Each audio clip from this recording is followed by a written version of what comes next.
All right.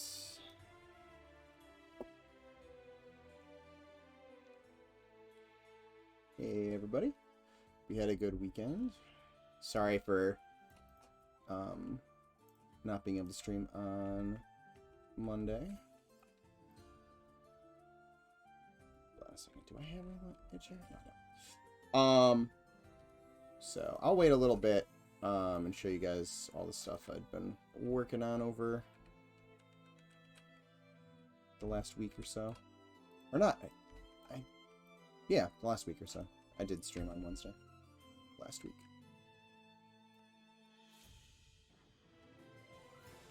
Hey Chaz, how's it going?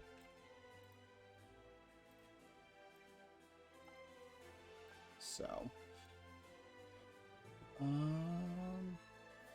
today I'm just going to be kind of working in this last little section of the Western Districts. But I'll kind of move around and show that off in a little bit. I'm doing pretty well. I cannot complain. Yep, so today I'm just kind of probably going to target these couple buildings I already have started. For kind of just giving them a little bit more of a finishing pass. Obviously textures and stuff are still completely placeholder. But in terms of like geo. And then that'll probably take us through, because I doubt I'll get through all of these buildings on this stream. So I want to finish off this little area first.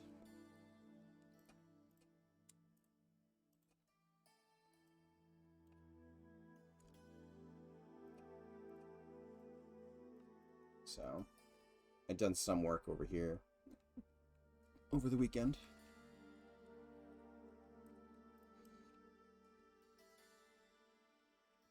Debating moving this on top over here for a little bit more symmetry, but for now I'm just going to leave it like this.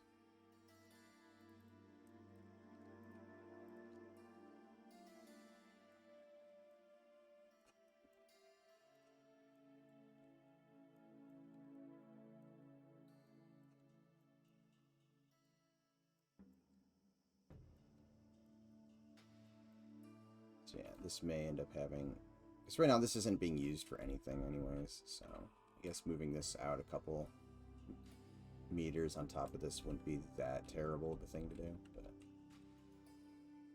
how many meters would it be? 2?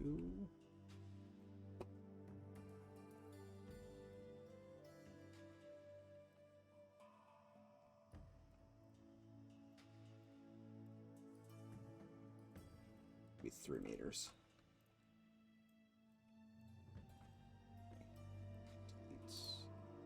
Oops. Yeah. Turn the water back off when I reopened this up.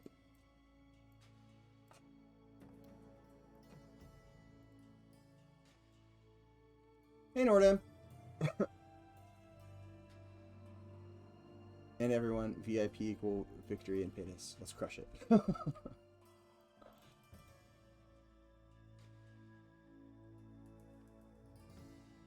You know what? I might do that. Okay, so if I'm going to do that, I may as well just do it right now. Now that I'm actually really thinking about that.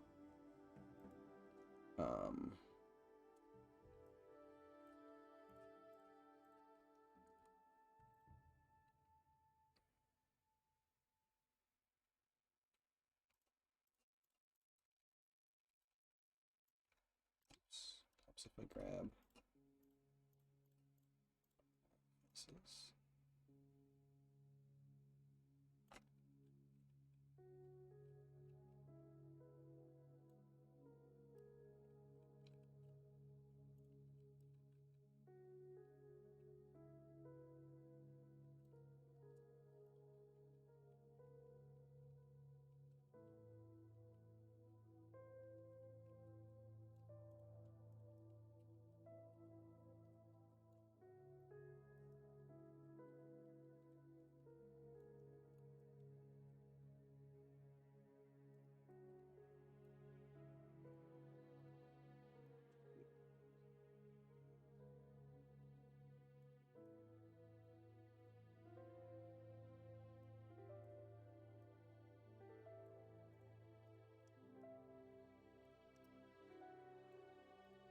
Is this not bridging?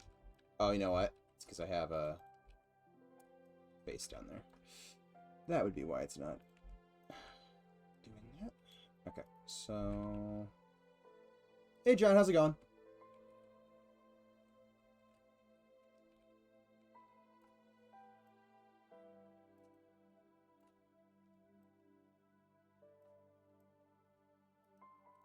Give ourselves some edge loops so that the geo matches.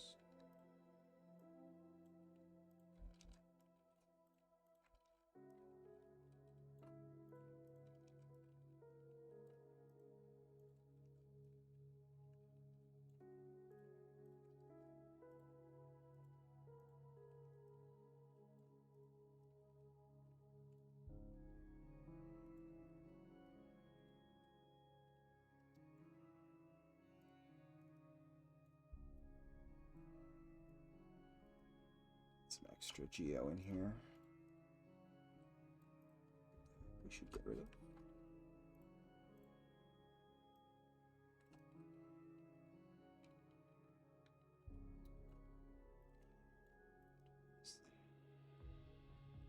Oh, okay. I know what that is.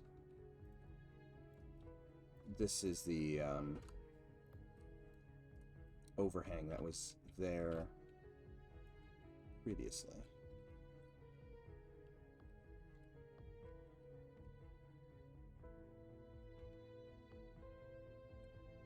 So actually,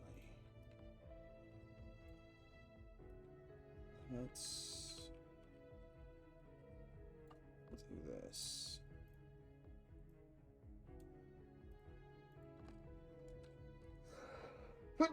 Excuse me.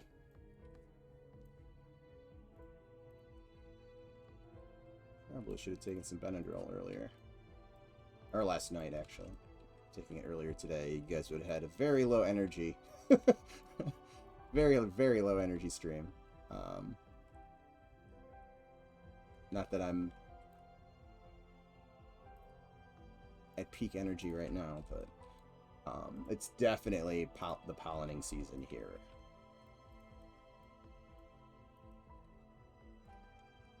Hey Justin, how's it going? And Stoic.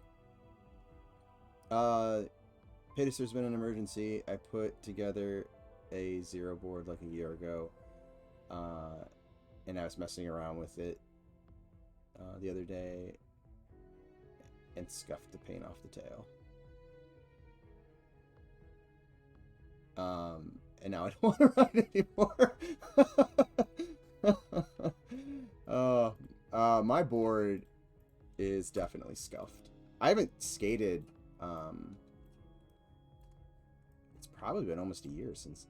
Maybe not. Maybe like half a year since the boys have asked me to take them to the skate park. So it's been a bit. Which is probably good because my body, even without skateboarding, has felt like it's been falling apart. So I can only imagine what it would feel like had I been skateboarding on top of that.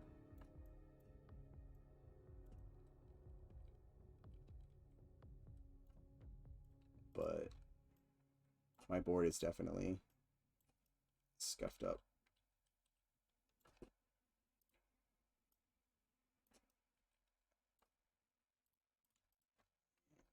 It's differently, but whatever. There we go. Oops.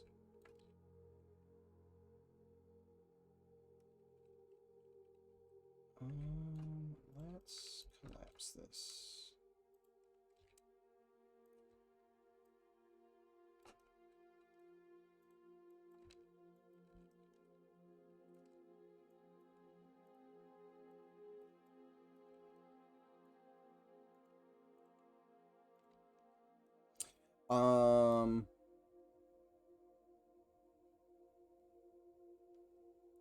Paytus known for high energy. You'd be surprised. Off stream, there are times where I do have high energy. I try to keep it a little more tame on stream.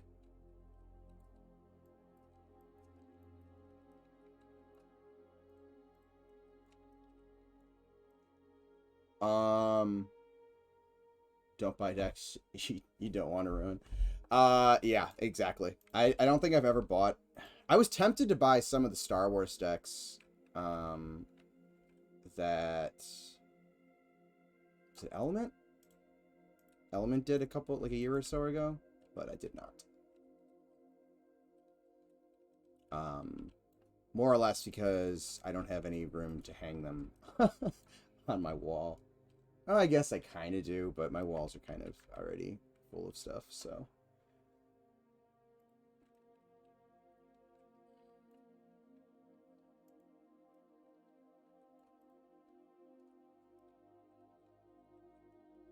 Guess I should probably throw the same material on that.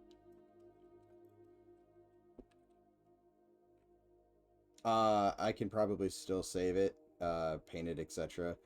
I was thinking of putting a layer of epoxy over the paint to protect it. Yeah, that could, like, if you do a clear coat of epoxy, that could help. It probably won't protect it entirely, but it will not, like, instantly shred, at least.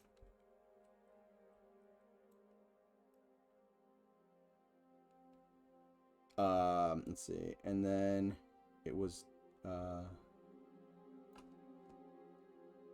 double as they would double as one. Oh my god, I can't speak today. Double as wax, grinding wax. The only thing I would be worried about is if it, like, was really thick and, like, the board, like, you know, it was soft enough that it sunk into it and then it latched on and then would throw you.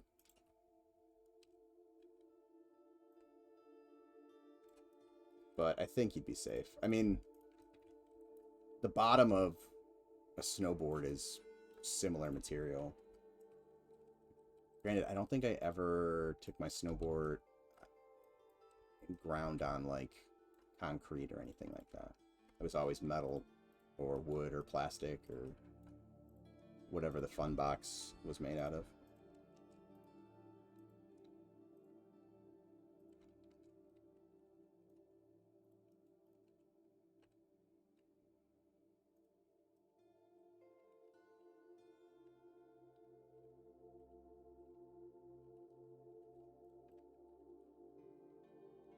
Okay, that's a little more symmetrical.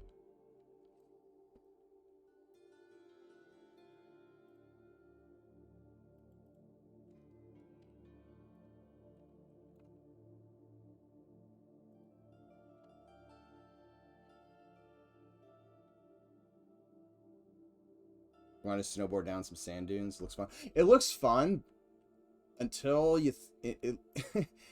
I think it looks fun, but I also hate sand. I'm very Anakin Skywalker. I don't mind it when I'm, like, in the sand. It's after I leave the sand and the sand doesn't leave me that I'm like, oh, I hate sand. Yeah, it gets everywhere.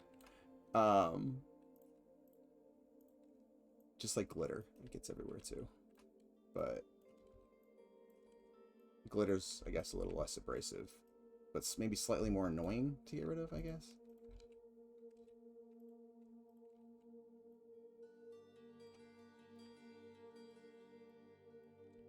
But yeah, I've been to sand dunes and stuff like that. I just never had a board with me.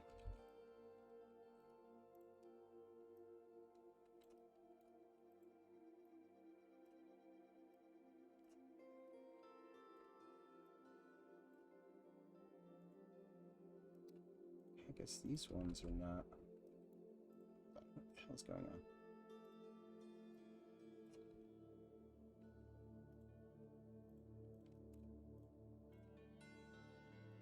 There we go. So trying to get these lined up so that I can give it the same treatment.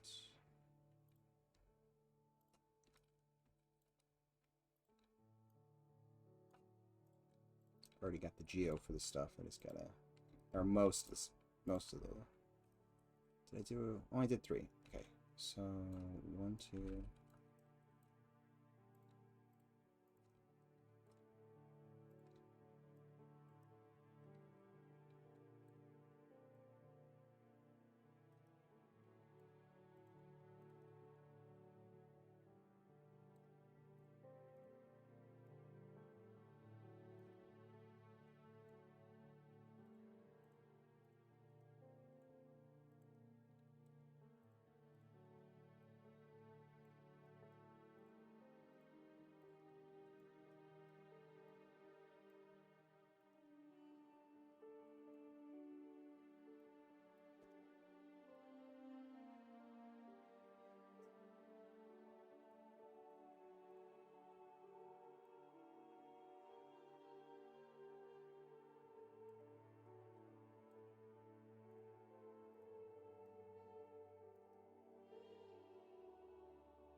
Don't need this one.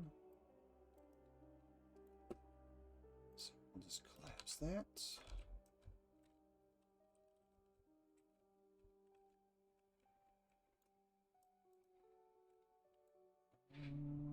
We'll move.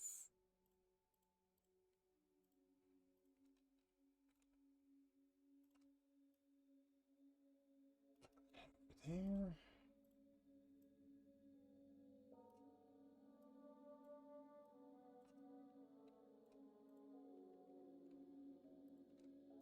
And I say I should probably just collapse these. Oops.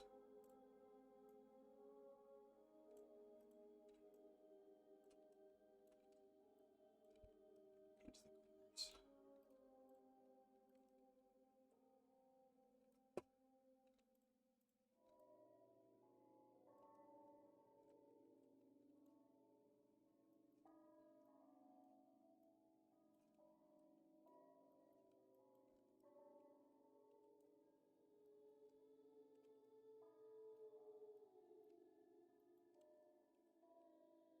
So anybody end up doing anything fun over the weekend?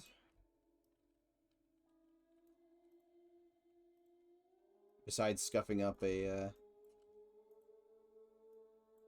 skateboard deck?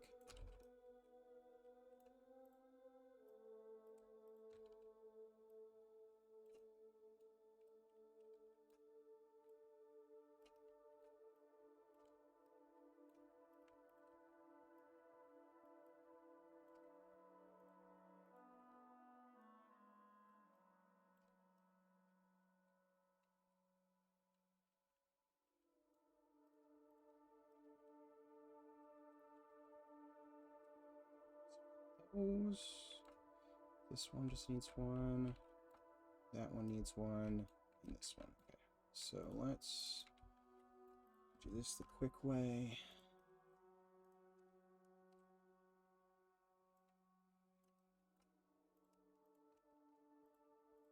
And by that I mean like the quick, more geometry efficient way.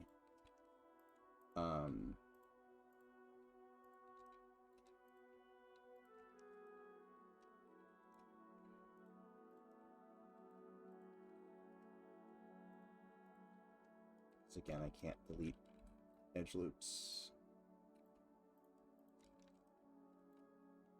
in this software.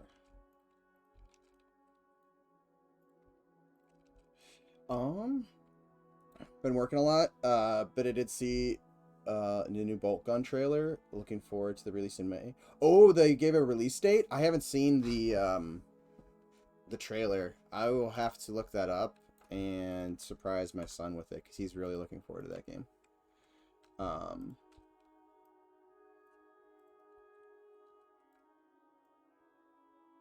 don't know why I was expecting more of like a late summer release than the beginning of summer, which is awesome. That game looks like a lot of fun.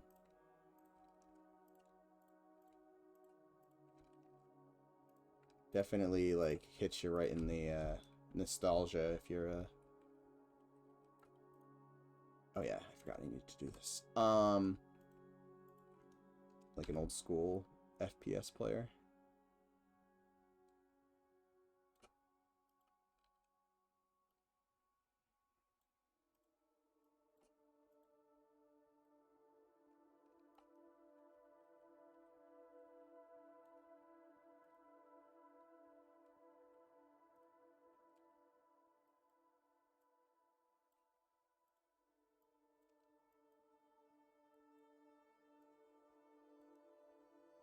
Did it say what the exact date was, Nordan?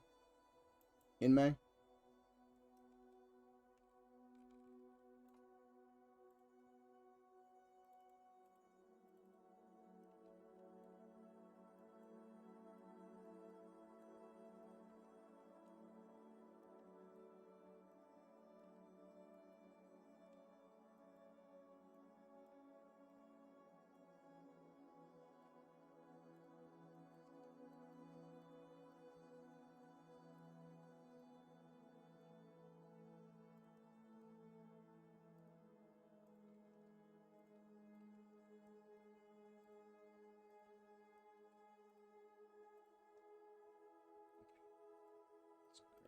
Honors.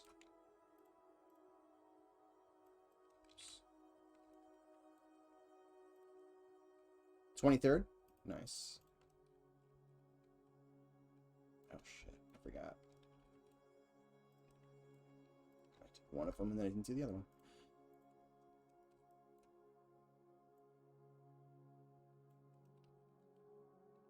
Have they mentioned how much it's going to cost yet? Because I don't remember it saying it on this. I think it just said like wish list. I don't think it had a price on it last time I checked the Steam page.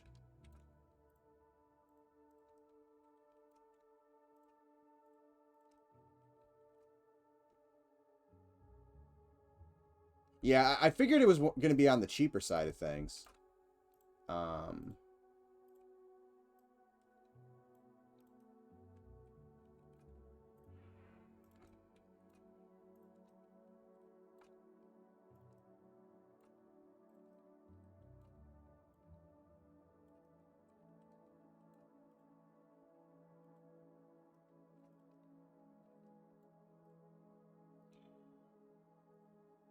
And we will select edge loop. Nope. I love how it's edge loop and edge ring are like a complete guess every time. It's not like one's horizontal and one's vertical, or one's the long way or the skinnier route. Pre-order sale for $19.79. List price. Oh, that's not bad. Yeah, it's kind of about the ballpark that I was expecting.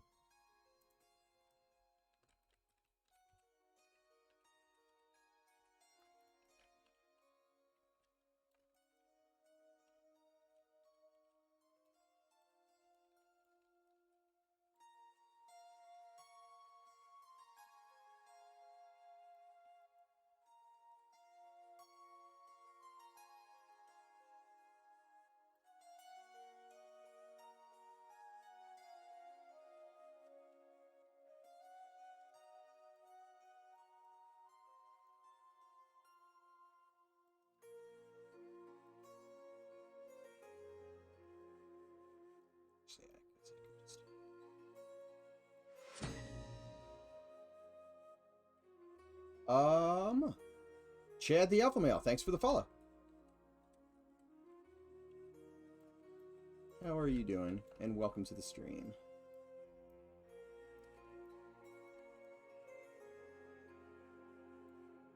Okay, so we got that. We need to close up this giant hole I made. And I did that incorrectly. I need to do it this way.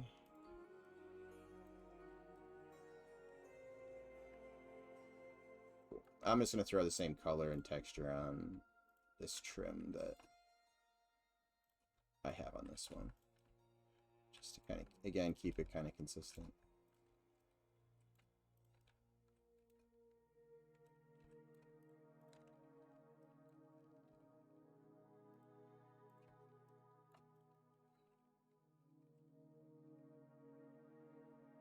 It's a little more symmetrical. Let's fix the inside.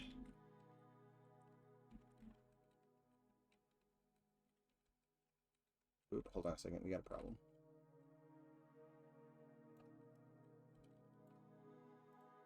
Looks like I accidentally moved that.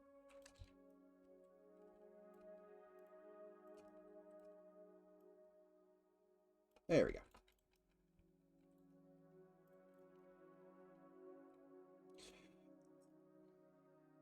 Hey, Brown Butcher.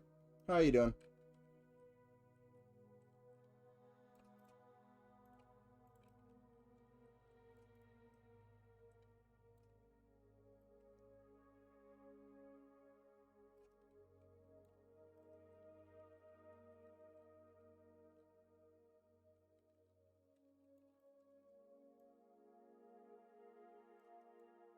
And we'll just collapse.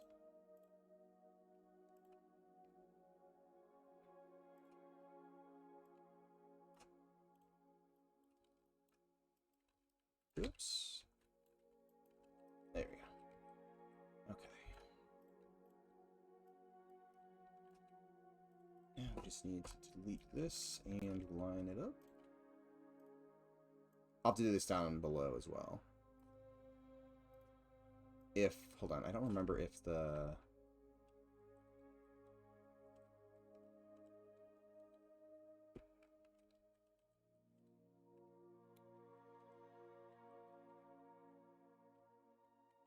I don't know if having that window there will actually make sense or not. So I might actually just close up that window.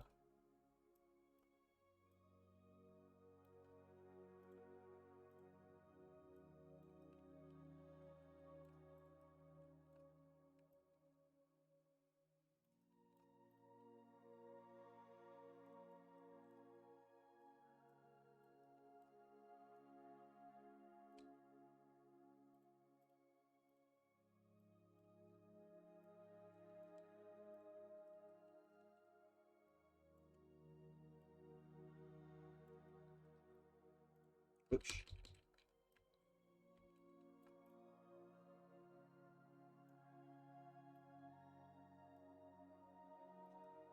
was wondering why that was kind of being a little wonky.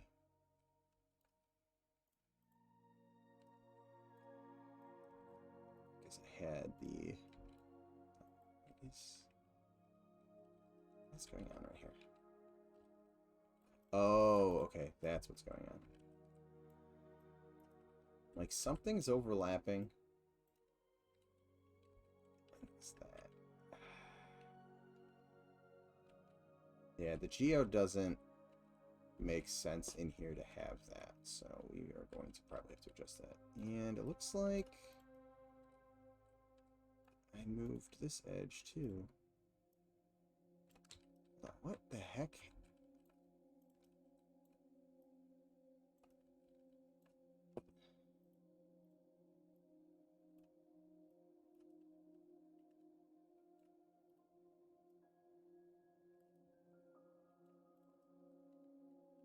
Okay, that is better.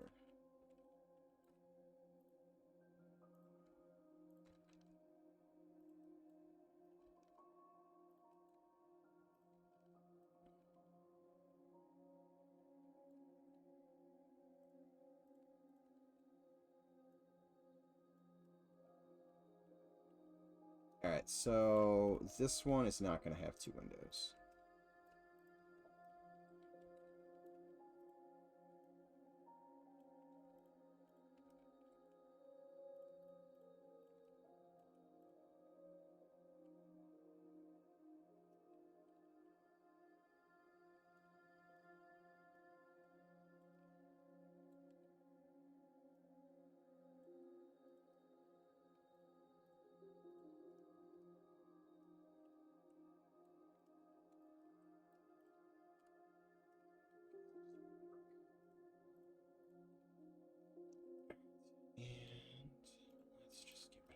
Let's make sure nothing else is getting highlighted.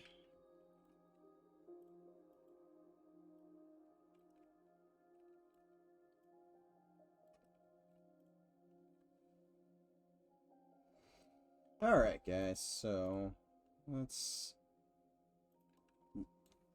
look around at some of the stuff that I was working on. So, again, kind of, I've already been working on this building, but kind of treated this a little bit more. Just kind of finished by adding some, places for us to put windows and stuff like that. Don't remember if I did this on stream. But yeah, so a little bit more filled out. Kind of dressed the front of this, add some windows. Same thing over here, just sort of, again, just slight dressing to these. Made this look a little bit more complete. Put that porch that I'd mentioned during one of the streams last week. I think I was working on this last stream, so this stuff you guys may have seen a lot of it, but I started putting some more of the little doorway overhangs that Goblin had put in his concepts around. Again, textures and stuff like that will get updated. Right now they're just kind of all using the same texture and same colors and stuff like that. So yeah, I kind of finished those buildings up. These buildings all kind of got facelifts. Same with this one, which now also has a ramp up onto the top of it. An interior, added this little like planter bench thing just to kind of make it have more. It just felt really open, so it just has something there now. I can't remember if I was working on this or not during the stream, but kind of gave this a little bit more of a facelift. Same thing with this building, although I think this building was just a block last week, so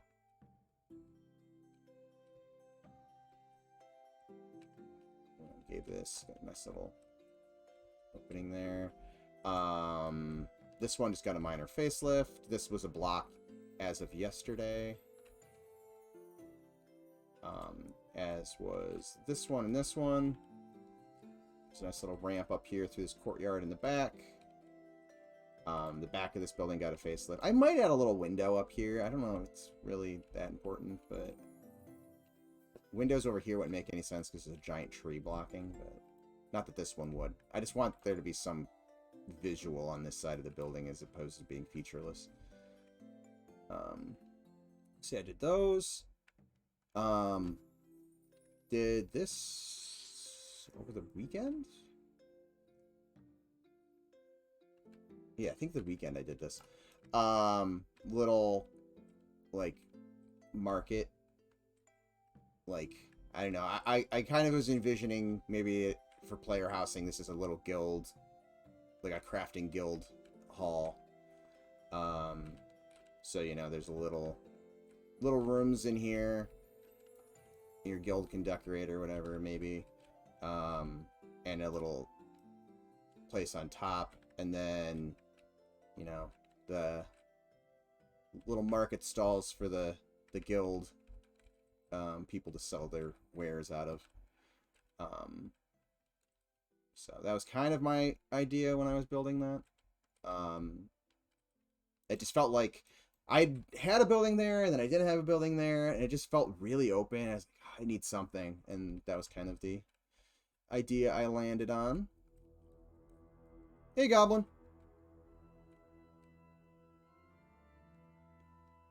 Is that your palace? Which one, John? I looked away from chat, so I'm not sure which one you were talking about. The guild, the crafting palace. Yeah. So this is just a super simple building. They're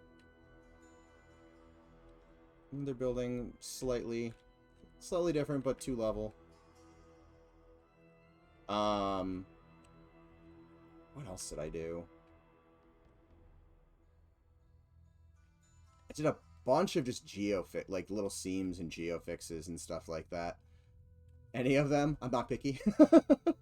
I also added, granted we don't have any of the functionality for it yet, but I added a little PvP fighting pit hidden below Night Market.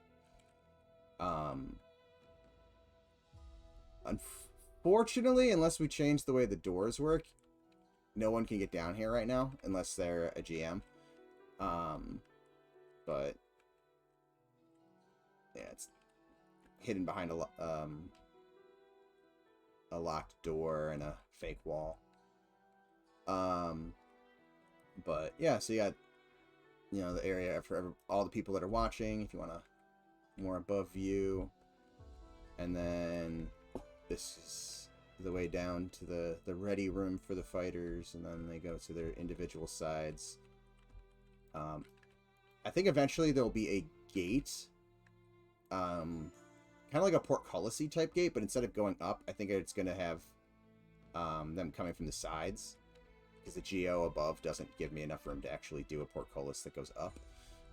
So it'll be like, you know, some sort of lever here that would open up this door, lever there that opens up this door, and then I was thinking maybe for like the crier or the MC or whatever you want to call the guy that might up here, maybe there's a lever here that would open up both doors, so you could have somebody kind of officiating your PvP match. And this was intended to be just a smaller PvP area. I think eventually we'll have like an arena, like a more Coliseum style larger area. So this is just a very tight fighting area. And it's got spikes on the walls that can, you know, if you're running around trying to kite somebody, you can easily get snagged on them as you're running around. So I think that... Did I do anything else over here?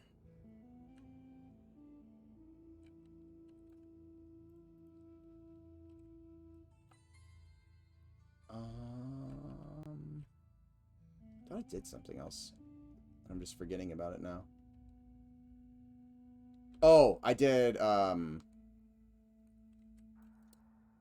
the Elementalist area, the stairs are all, now ramp colliders, so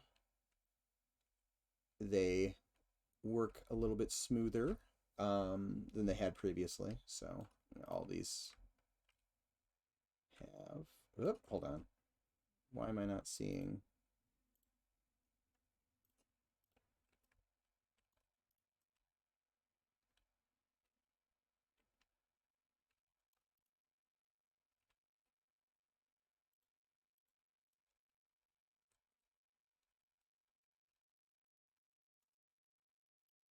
No, it's there. For some reason, it wasn't highlighting before. Oh, the collision got shut off. Okay, there we go. I don't know how that happened.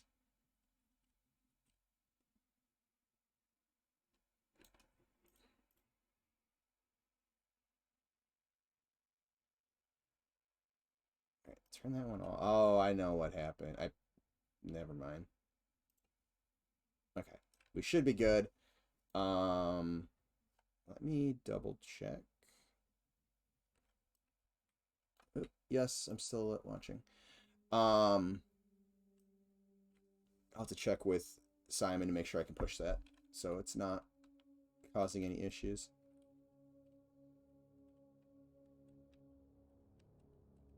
I'm trying to think if there's anything else. I feel like there is, because I was doing a bunch of just smaller little things, so there's probably a couple little things here or there that I'm forgetting about, but that was most of it. All right.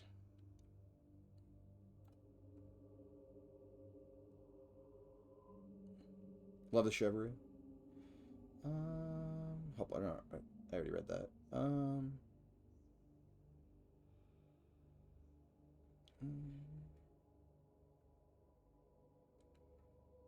Hey, Essinger, how's it going?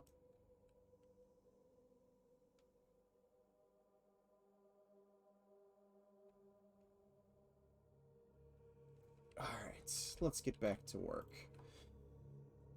Trying to figure out what I want to do for windows on this one.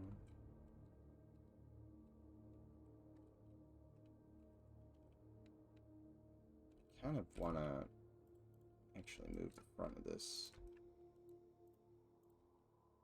Actually, let's do it this way.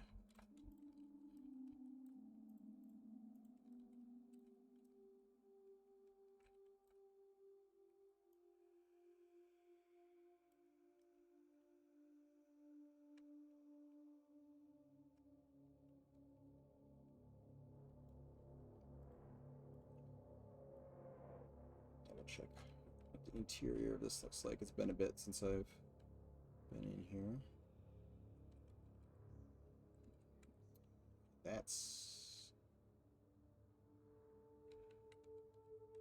a little funky. Let's...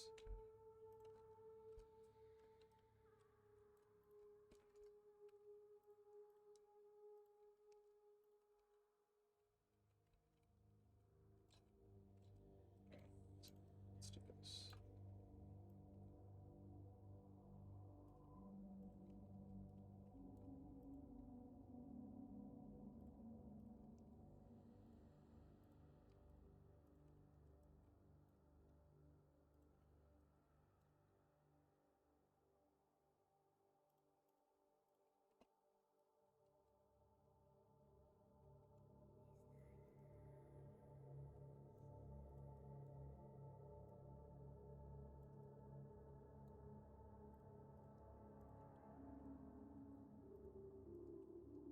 Oops.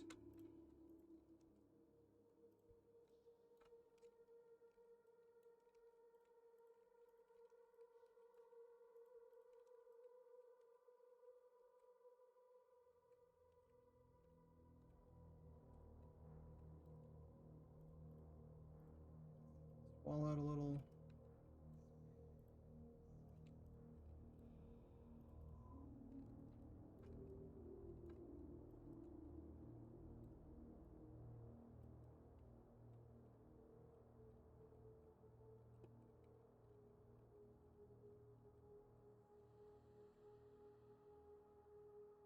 It's a little less funky looking now.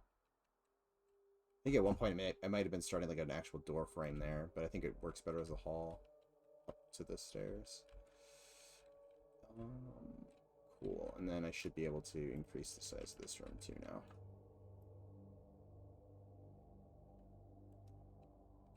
There we go. Okay, because I remembered this was a little bit kind of tight feeling before.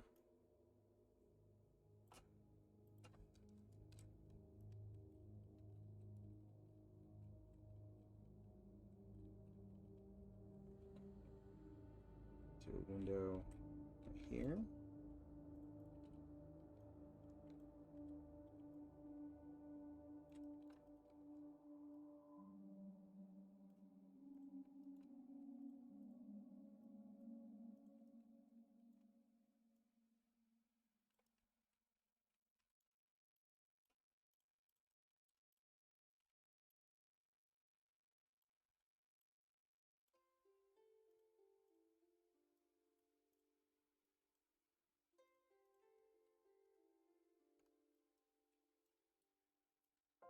But, whoops.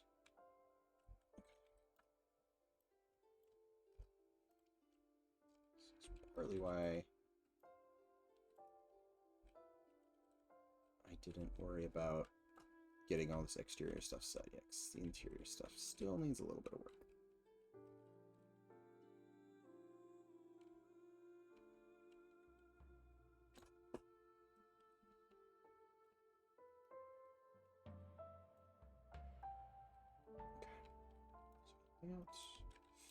Make this one of the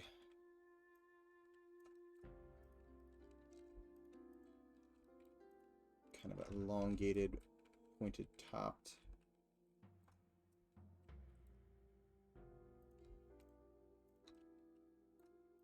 Okay.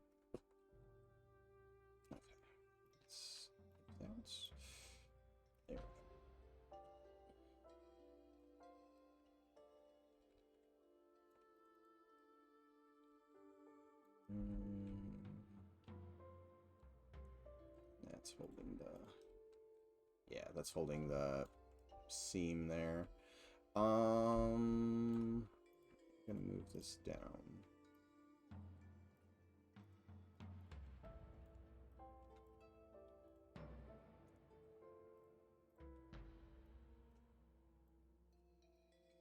Quick window. Focus. Actually, you know what am I doing? The last windows I was doing earlier this morning, the interior and the exterior were actually different meshes, so I had to do it that way as opposed to the much quicker way of just bridging everything.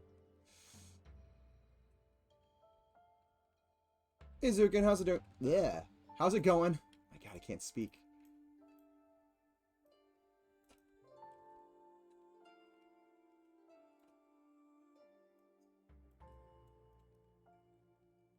Looks better there.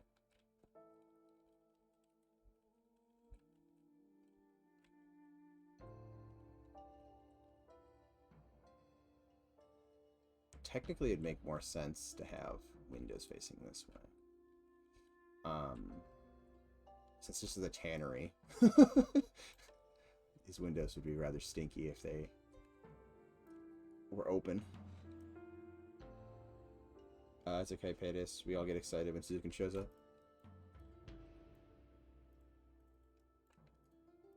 Not gonna lie. That... I'll use that excuse. Zukin, you got me so excited I lost my ability to speak English.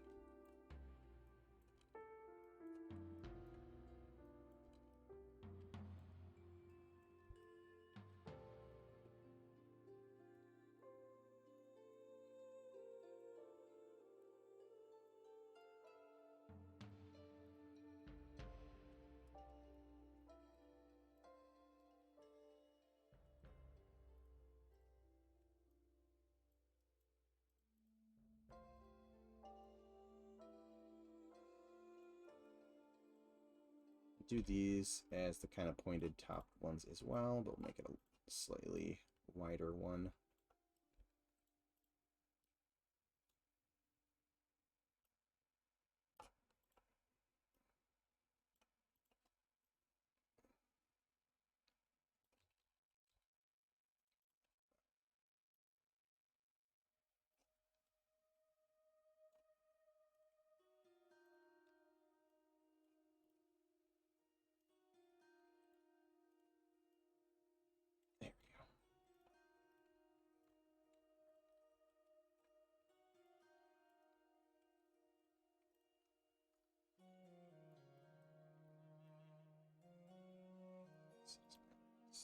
Need to delete those anyways.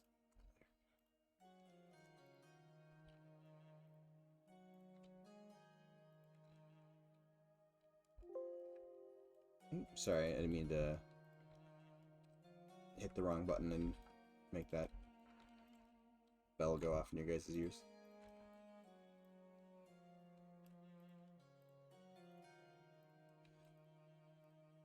Alright, come on.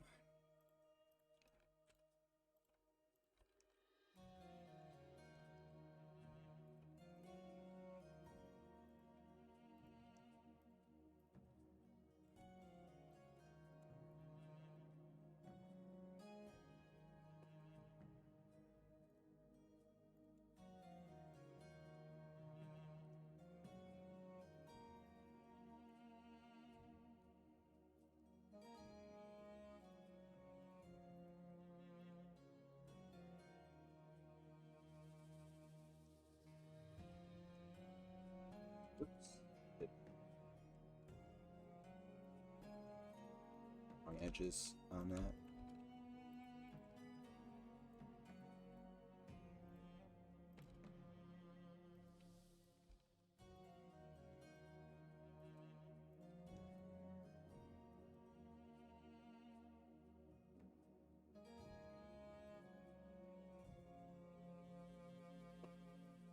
Hopefully everybody's excited for the stress test.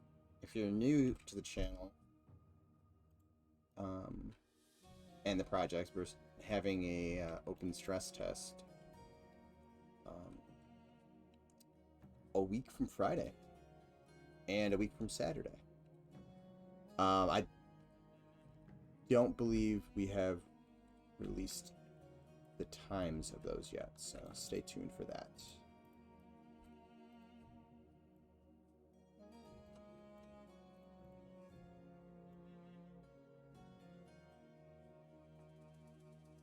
Yeah, looks a little bit better. That ramp was like super steep.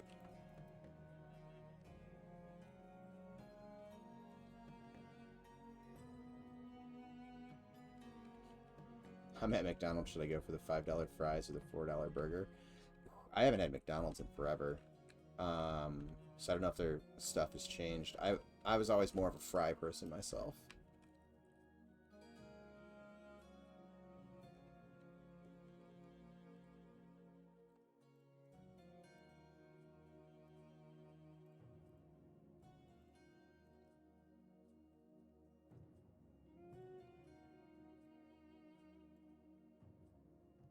Actually, I take that back. I haven't been to McDonald's for not breakfast in a while. Occasionally, when I'm taking the boys to their mothers, or meeting her halfway, depending on what we're doing,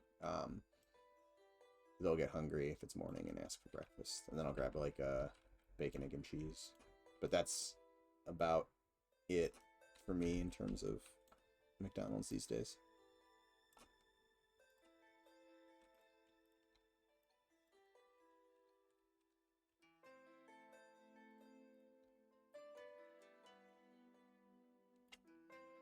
Well, shoot. Okay, need to...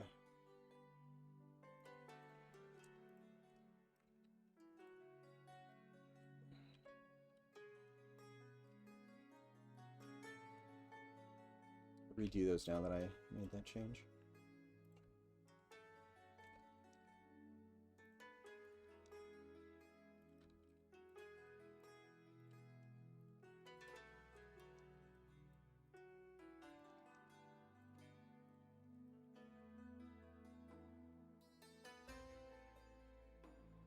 Sort of the next Mick RPG.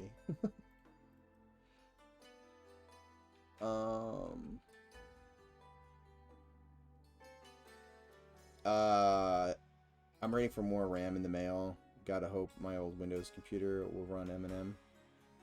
If not, I'll have to try to run it in Wine on Linux or something like that. It don't know how old your machine is.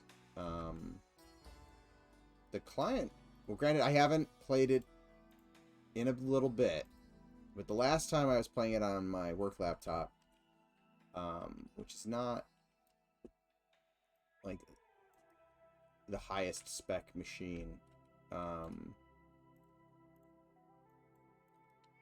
it ran pretty well. The client runs a lot, and Sean says this on his stream all the time. The client runs a lot smoother than the editor. I think Unity just has like memory leaks and stuff in itself, and it becomes less of an issue once everything's built and out of the editor. So hopefully you'll be able to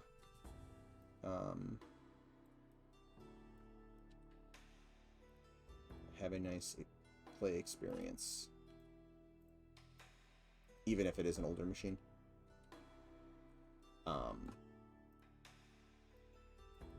Eventually I need to try running it on like some of my like ancient ancient computers and see if I can actually get it working or not. I have not tried on some of my older ones, but like my old actual laptop that was mine, not like one through work, has seen better days.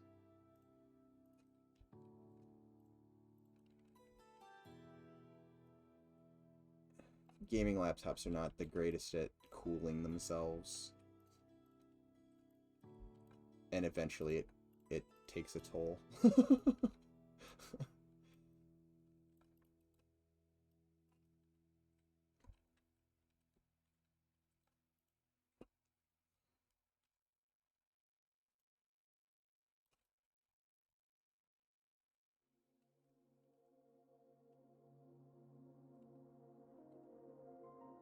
Hey, Quixana, how's it going?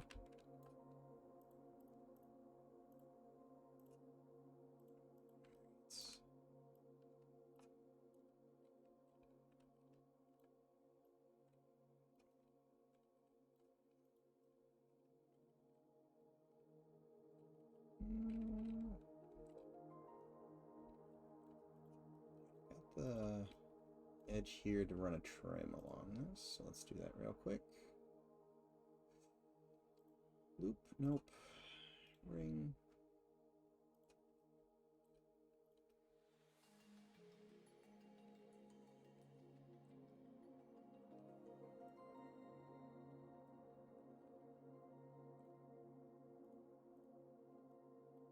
Run another one.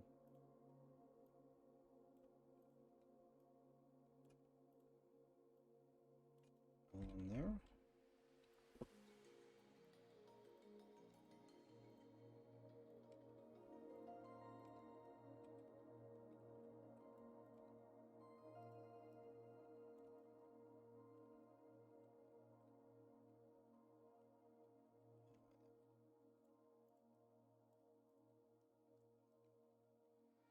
Good, thanks yourself.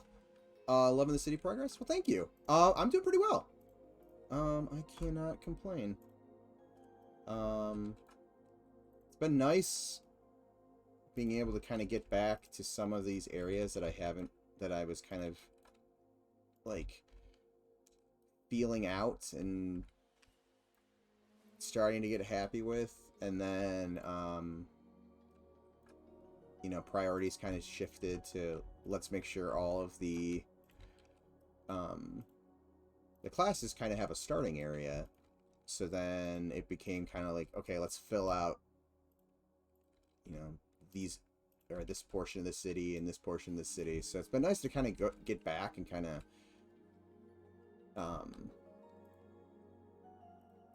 refine some of these areas a little bit more. And obviously, you know, we're still earlier in the city's development, so some of this stuff is going to change, and all the textures and stuff will probably be replaced. But,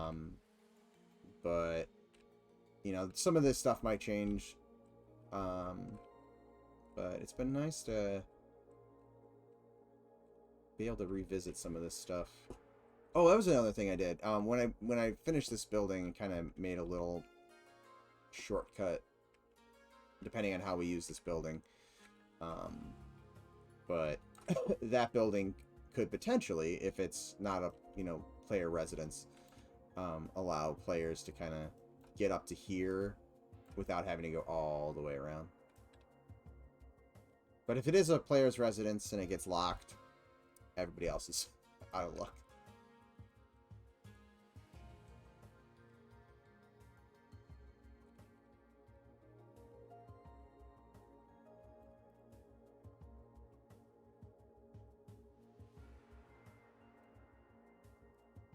And I know I just moved these over here, but I think I just realized why I had them where they were in the first place.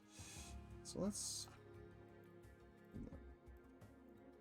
That's also been kind of fun, because, like, some of these areas I haven't touched in, months and months. So, it's been kind of fun trying to remember exactly what I was thinking with some of them.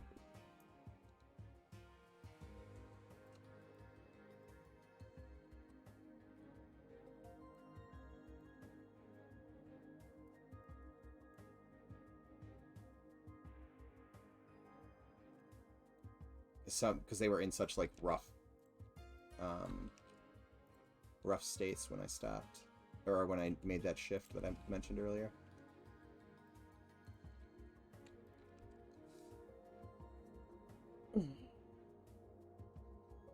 Do you have plans to rebuild all of this in Blender/Maya, or do you think the game will be shipped with Pro Builder models? It will not be shipped with Pro Builder models. So what?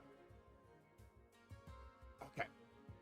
I guess it depends on how you think of it as a Pro Builder model. The plan is these are all going to be exported out as OBJs and brought back in. So this is an example. This is the same this came from this mesh.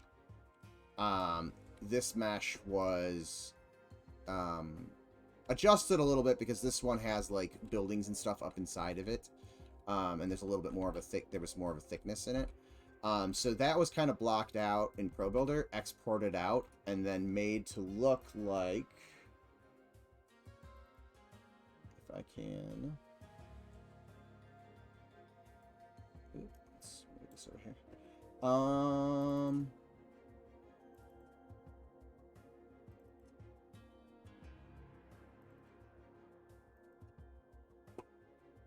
Made to look like this concept of goblins. It's right here. Oops. I need better framing, and I'll bring the picture back up. And then, you know, I made minor adjustments. So, and the trim on this needs to, like, I need to fix the UVs. They're a little wonky, I noticed afterwards. So I need to fix that. But, you know, I extended this portion out a little bit since there was, like, building portions inside of it. And the windows are a little bit, you know, placed slightly, you know, slightly differently. They're a little, I guess that, yeah, they're a little thicker looking than these ones, but same general idea behind it. So excuse me. Yeah, that, you know, that was kind of what we did. Exported that out. Also was able to optimize the geo better. Hold on, how do I do this in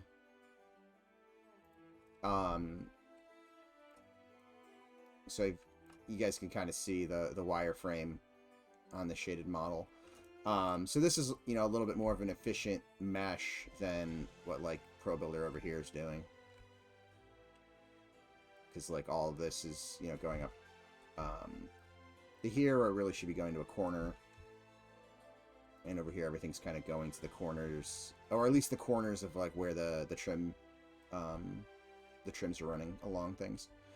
So yeah, not every mesh is going to need this amount of like customization. Some of these, you know, maybe we'll do a little bit of optimization on them and put them in. Some of them we might just put right back in as FBX or OBJs, whichever we decide to go with.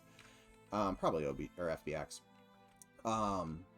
But yeah, so that's kind of the plan. And then, you know, the models will essentially be the same. They'll just be slightly edited. And some of the UV issues and stuff. So like Pro Builder's not the greatest at like they have manual and auto UVing. Their auto UVing's nice, but it doesn't let you kind of get a nice seam, like close that seam up nicely. And their manual tools, at least for me, aren't great. So that's something I can fix super quickly when this, you know, mountain mesh here gets exported into or exported out, brought into Maya real quick. I can clean that up in a couple minutes. Where Pro Builder's stuff just fights me constantly. Hold on. Oops, no, I want makes sense. That's cool. Neat to see the drawings come to life. Or yeah, definitely. Which is always fun because, like, you know, sometimes when you see a drawing, and some of the old paint overs that Goblin did, I was like creating almost one-for-ones with, and for instance, like this structure right here is based off of one of Goblin's concepts. it was kind of fun to figure out how, like, this layout actually works as an interior. So, but, you know, sometimes that you can't get a perfect one-for-one, and you have to kind of make small edits just to make it make sense for how it works in 3D. Gotcha. That makes a lot of sense. I just started with Blender, so I wanted to understand your team's process. Thanks. Yeah. At one point I had talked about like doing a modular kit and just like building modular sections that we could come in here and snap everything together. But we settled on using ProBuilder. Because the limitations of ProBuilder kind of help constrain us a bit, and keep us kind of in that blocky, old school aesthetic more. So it's been beneficial there. And again, you know, you get super quick, like, you know, texture layouts, and that, you know, it'll preserve when we export it out. The biggest problem, and you guys that excuse me, hop into the stress test, we'll see is like, you'll see over here, the texture looks fine. This texture is completely screwed up in, and you can see like this can use some optimization. But the, that is really messed up. Yep. It's doing exactly what I thought it was. Let's fix this real quick now that I see it. But the, oh, hold on. It'll just be easier to do it this way. The texture itself breaks, like, in our built client. And the texture gets super, like, stretched out and skewed and stuff like that. And it does it on several, like, in several places. Oops. And it's not always like this. Has some funky geo that's probably helping that along that I just noticed. But anyways, yeah, there's a lot of just kind of funkiness with ProBuilder. A lot of these buildings over here that have, you know, just the checker pattern on here that looks nice and straight, it'll just all of a sudden like go squiggly.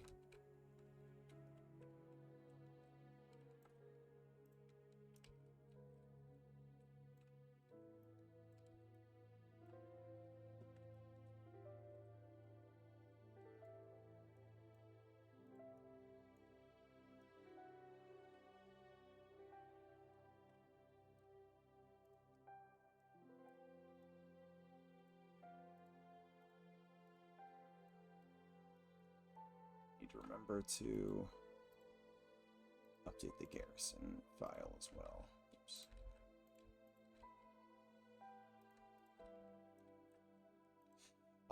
And another nice thing about when we bring it out, like, I can delete edge loops and stuff, which I can't do in ProBuilder, which is super annoying. So it's either delete the faces and bridge the gap, or do what I'm doing right now and collapse the vertices on top of each other to get rid of edge loops, which is not efficient at all. Because if anybody hasn't used a 3D application, you can normally just like double click on an edge like this, select that edge and hit delete, and it's gone. It's that easy. Not so with ProBuilder.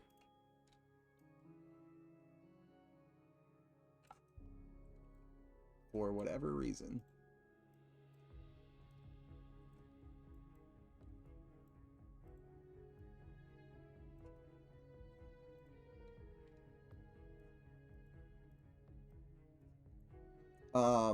How's Unity's performance been for you guys as you've built these cities bigger? So the performance in the engine kind of comes and goes. So one, I think the editor itself has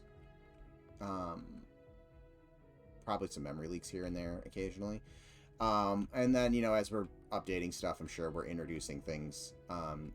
But sometimes the performance is better in the editor than others. It kind of ebbs and flows. Like, we introduce something and performance takes a hit in the editor, and then it cleans up, and it's been doing that since I joined the team, basically. With that said, our built, like the actual standalone built client, runs really smooth. It definitely needs optimization. Like, when we were doing our friends and family stress test, we enabled the ability to have multiple clients logged in on the same account. So I had a couple clients on here, and it was definitely eating up a lot of resources at that point when I just kept adding in more people or more tunes. But you know, some of that will go away once we've optimized. I've done like an optimization pass on the zone, but it's so far it hasn't been too bad. Like, even in editor, on lower machines, maybe it's a little bit more noticeable. Like my laptop, it's a little bit more noticeable than this machine I'm working on right now. But this machine I'm working on right now is pretty beefy, so it just naturally performs better on it. Wonder why Pro Builder doesn't have that option. I have wondered that since Goblin. I think it was you who introduced me to Pro Builder when you joined the team, and I have wondered ever since. Because it's like such a basic function, and I've seen, granted I haven't looked in a couple months, but I've been on like Unity's forums and stuff, and they're like, oh yeah, that's a functionality we want to add. And then you look at the date that forum talks about that, and it's like 3 or 4 years ago. And it's like, how is this still not a thing? But beyond that, I mean, that is the one thing that if any of you in this stream happen to be at Unity and your team works on Pro Builder, you're actively like developing it, that would be the number one thing that I would request as a feature, is the ability to delete edge loops and edges.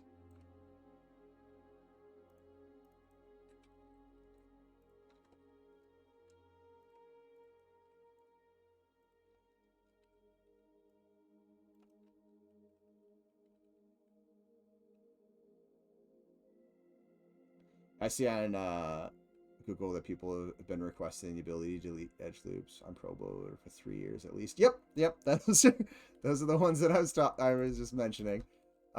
Where, yeah, I was like, is there a way to do this? I can't. Nothing I'm doing is working. Let's go to Google and see if there's a way. Oh no, everybody else is requesting this, and it's been a requested feature for years now. Granted, I don't program 3D modeling applications, but I feel like, and I could be completely wrong, but I feel like that would be a fairly easy thing to do. I mean, they already have the ability to delete faces, but again, I could be completely out of my ballpark.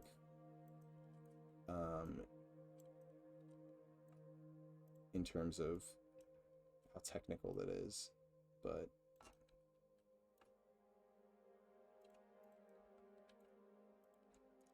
a lot of other software has it, so I don't have an excuse for why it's not been implemented at this point.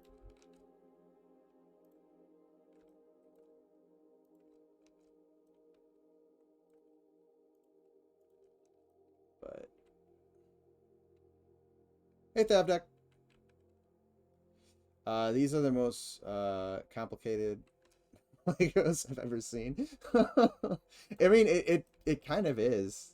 When I'm teaching my students about modular construction, um, I basically tell them to think about it as like pre-built or prefabricated sections of Legos, and you're just reusing them over and over again um, to construct your level.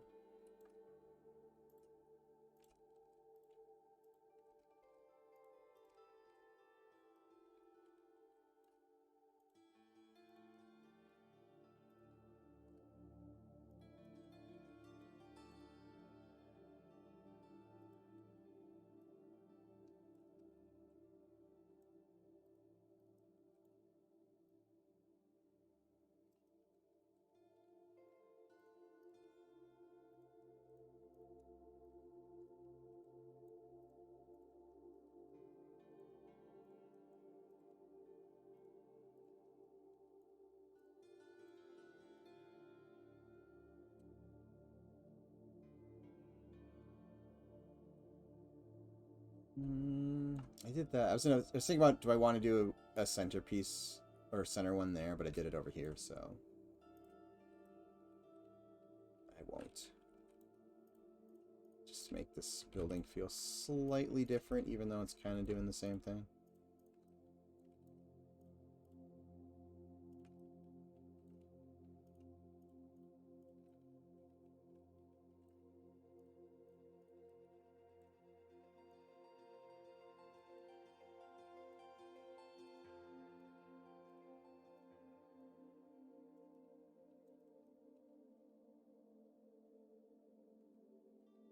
Keep debating doing that, but I might save that for another city.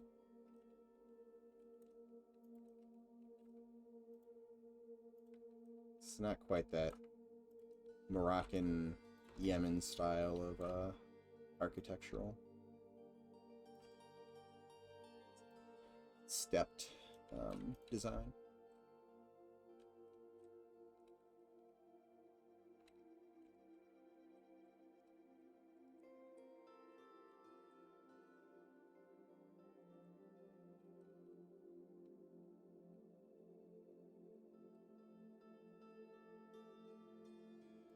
So it's over here.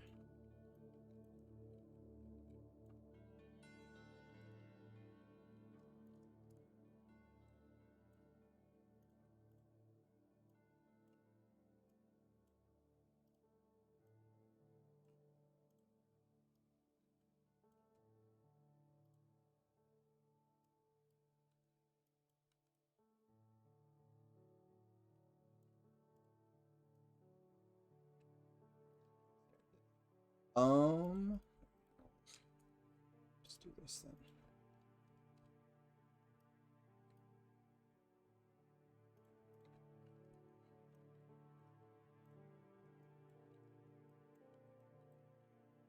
Put those together.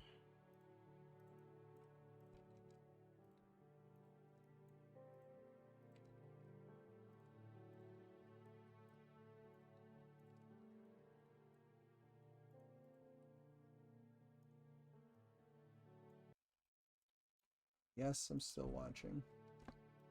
I like how it does it like right in the middle of the video too.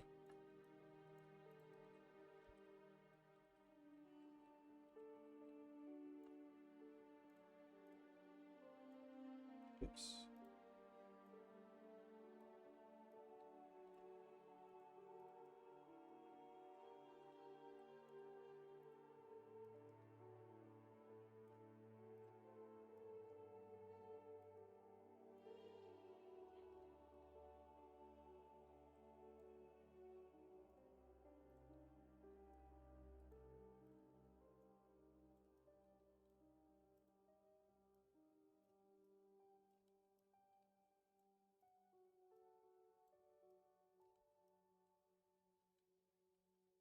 Well, for a second there, I thought I collapsed that onto a vertice behind it, but I did not.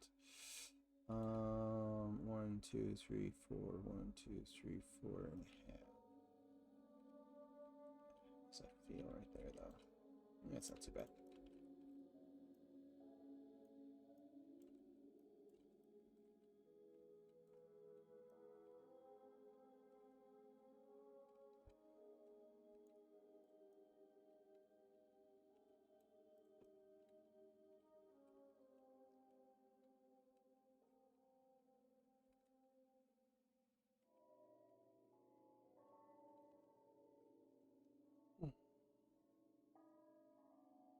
Do you have older students, 30 or 40 plus? Currently, no. I've probably had, I'm not exactly sure on their age, but, I've probably had students in their 60s at times. Like early 60s, late 50s. It's probably about the oldest I've ever had.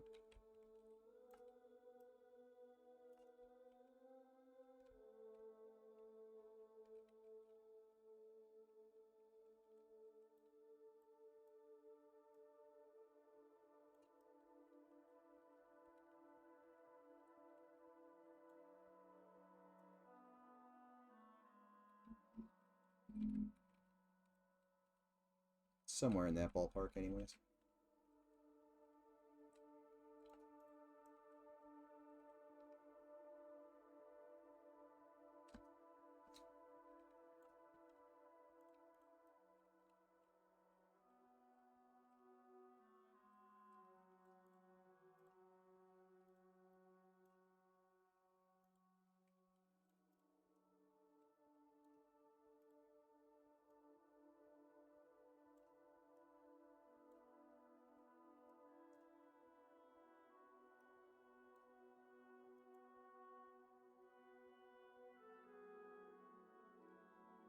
Are any of your students into old MMOs?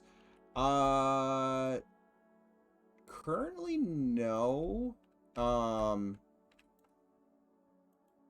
Or at least, you know, weren't really into MMOs before they found out that I was working on one.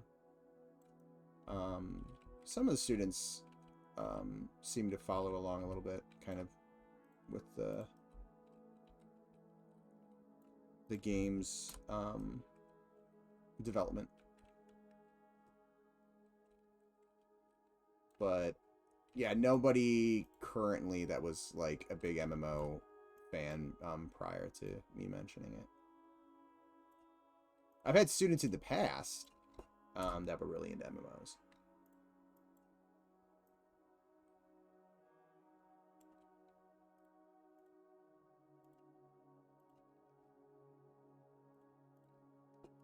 I've also shot down several students in the past that were like, I want to do my project as an MMO. And I'm like, yeah, no, you can't do that as one person in a semester. It's not how this works.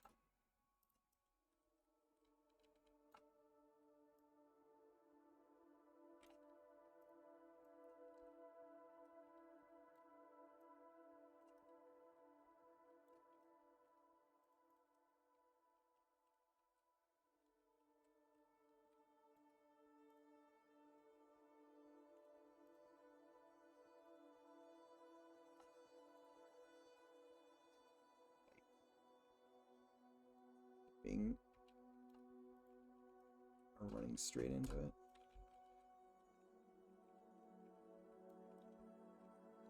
Oh, that's cool. It gives me hope. I'm in my 40s now, but considering learning. Took a 3D class in my 20s and loved it, but had a different major at the time. Yeah, I was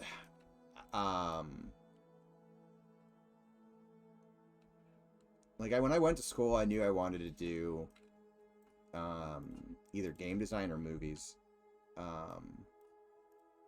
And the big influence behind those two choices was my love of EverQuest and Star Wars. But actually, I almost at one point I was considering doing glass blowing because I took out an elective in it and I really enjoyed it.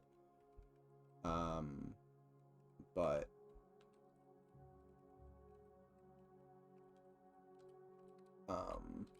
I stuck to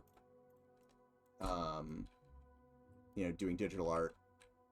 And then when I finally got into into my like 3D modeling class, I was like, yep, I made the right decision. Like instantly, because I'd opened Maya a couple times on the school computers when I had no idea what I was doing. And like, I remember I kept trying to make the Death Star and I didn't know how any of the tools worked. So I would just like grab a sphere and like push a vertex in. Like, it was absolutely terrible looking. But pretty much first day of one of the game design classes, my professor at the time gave us like a real quick rundown on like the basic tools in Maya. So like the different modes and like extrude and bridge and merge vertices was, I think, about it. And then I just went hog wild. I was like, yep. And I just started like, I think I built a mech and I had no concept of what low poly modeling was or what that even meant. And got the file was too big for the computers and I couldn't open it anymore because I probably had probably over 1 million polygons of absolutely god-awful geometry. Probably had all sorts of doubled faces and stuff sitting on top of each other.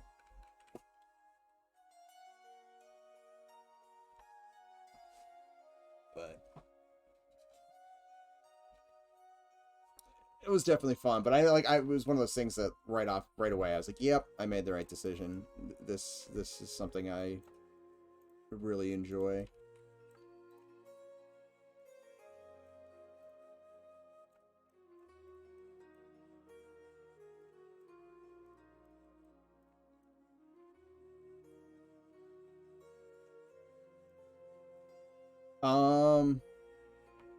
Glass blowing is beautiful. Oh, it really is. It's got a super steep learning curve. Like there's definitely a lot to like master off the bat. That is not super easy. Just in terms of like learning how to anticipate like what it's going, like how the fluid and stuff is going to move and stuff along those lines. But it's definitely a really cool, beautiful medium to work in.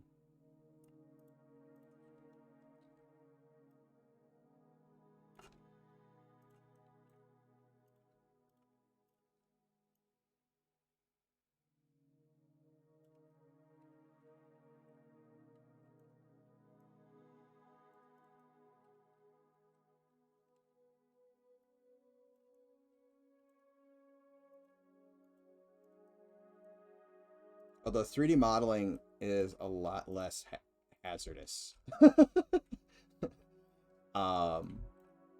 than working in glass blowing. I have yet to lose my fingerprints from 3D modeling.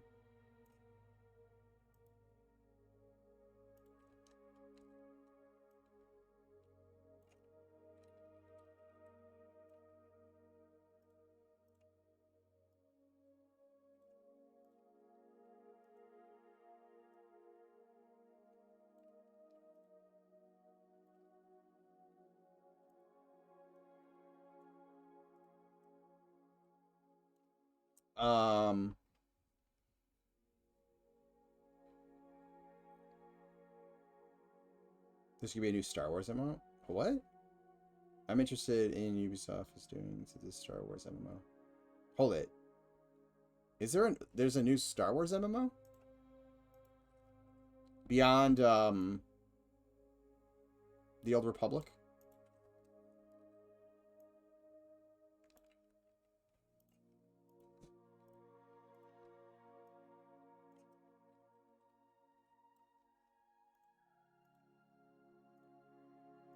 that could be cool.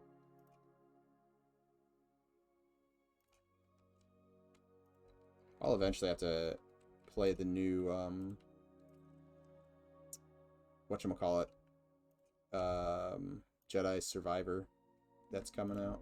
I liked the first one. Fallen Order. It took me a second to remember the name of it.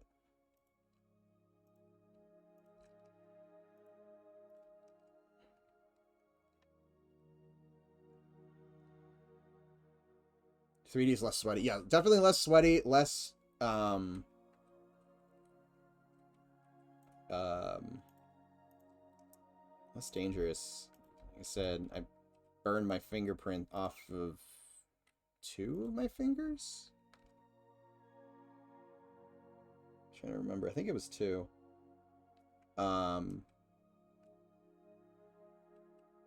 During one of my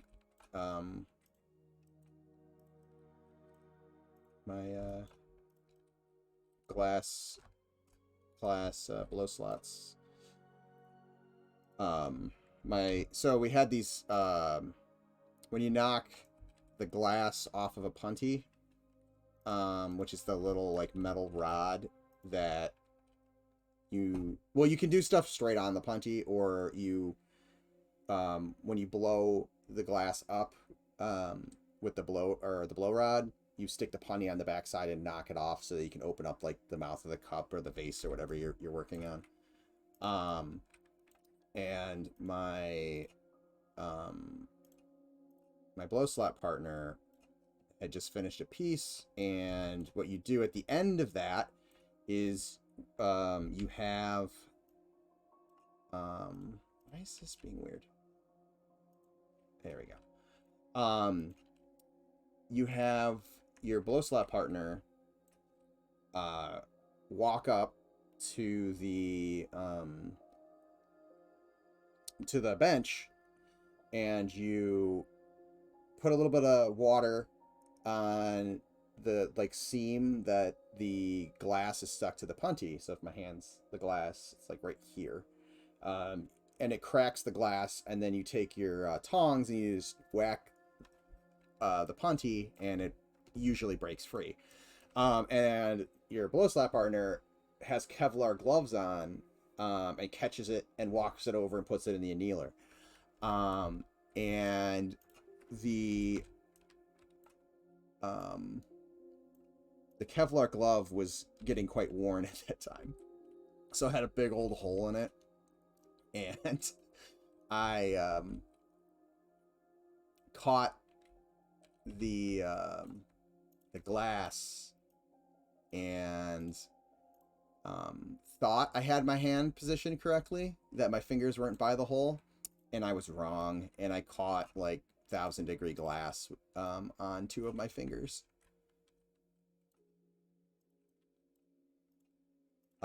And it was hot enough that the sweat, like the sweat and perspiration on my fingers, instantly vaporized, and literally I just heard a big sizzle, and it instantly pushed my hand off of the glass, from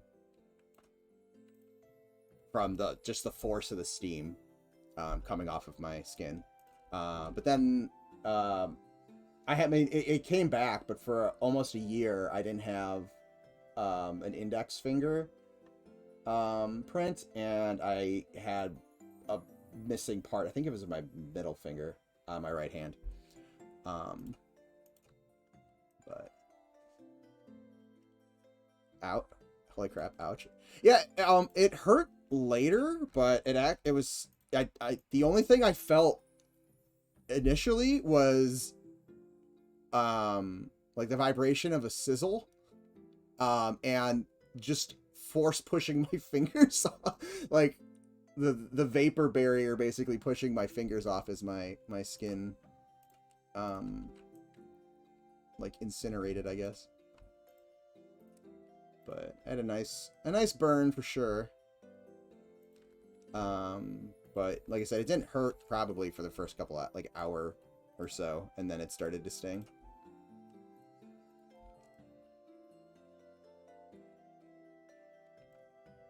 1, 2, 3, 4. Nice. That's wild. Yeah, there was all sorts of fun stories like that. The joys of art school. I think my freshman year, which I guess was first year because when I went there it was a 5-year school. So my freshman year, which, like I said, used to be, we just would call it our first year. Somebody, I think it was the second year, sawed off the tip of his finger in the wood shop by accident. So we always had weird, fun little stories like that. I also have a nice scar on the side of my pinky finger because I wasn't paying attention. I thought I had put my paint scraper. It was one of the ones that has a little sheath. So like well, it's not one of the ones that like you push the button down and slide. The sheath is the handle. So you like pop the handle open and you flip the blade around and put it in. And I could have sworn I'd put it in. And I didn't. And I went to put it in my backpack to run off to the dining hall for dinner. And I was going to come back and finish my painting afterwards. And I went to put it in my backpack. And I was like half paying attention, and I felt it snag on my pinky and then just release like cleanly. And I was like, and I've sliced my hands open before, and I was like, oh, that's not good. And I looked down, it was just like a faucet essentially, which freaked all the other students out. Like they were more panicked than I was. And I was just like, crap. I'm like, that's gonna need stitches. So I like went and like to the bathroom, and I'd been a lifeguard and taken like first aid and stuff. So I just like first aid treated it with paper towels from the bathroom. But I mean, like I dried it up a little bit. And I could see the bone and stuff. And I was like, probably should call my parents and figure out like what I'm supposed to do. Cause I'd never like gone to the doctor before by myself. I didn't have like an insurance card with me, so I was like, what do I do?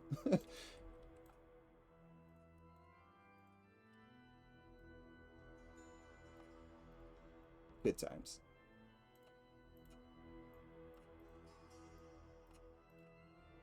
But the fun part of that ended up being that I got to sit in the ER for hours. And then finally got like in, you know, the nurse like cleaned it up a little bit, looked at it. The resident doctor came in, because it was like a teaching hospital, and looked at it and goes, oh yeah, that doesn't need stitches. And I was like, really? Like, oh, we'll clean it up, put some steri strips on it, and you can go home. And I was like, okay. And then they like soaked it in iodine, which I was expecting, and then didn't put steri strips on it. And basically just recreated the exact same bandage that I did, but with actual gauze as opposed to like bathroom toilet paper, or not toilet paper, paper towel. And I was like, okay. And my parents had driven out because they had, you know, all the stuff, and I was on, my college was only on the other side of town. So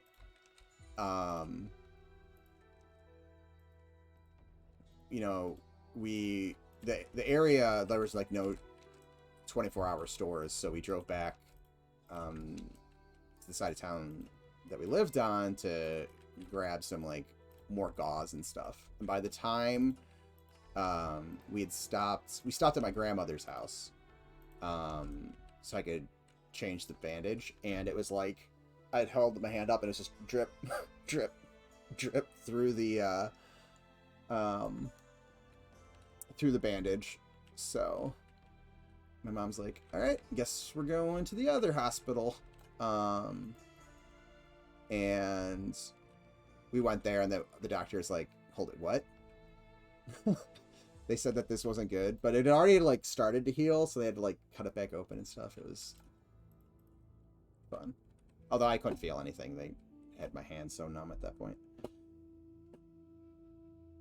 Rite of passage for shop. Yeah, there was definitely a whole bunch of like, I don't know if they still do it, because the shop's in a completely different spot. But they used to have like pieces of wood and stuff that had been like flung across the room, or like had kicked back and stuff like that, and just like super gnarly damaged pieces of wood on the wall to like scare people.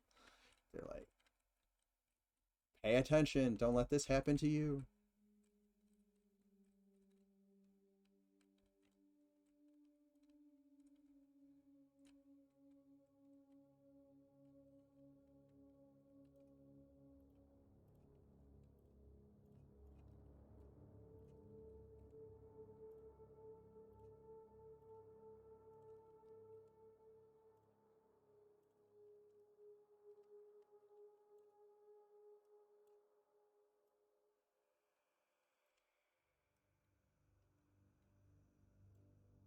Actually, want to reset up a quarter of a meter,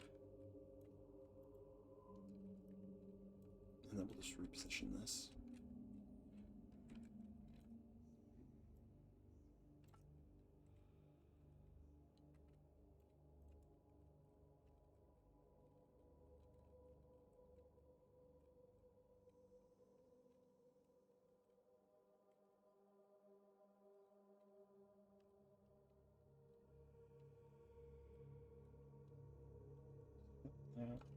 This one, oh, it's tied to that.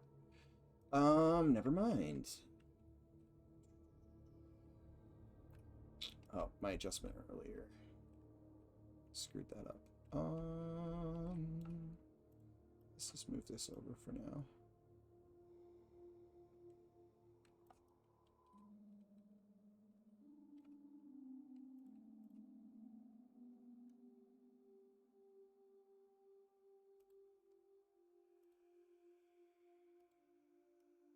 Was that not part of a texture group?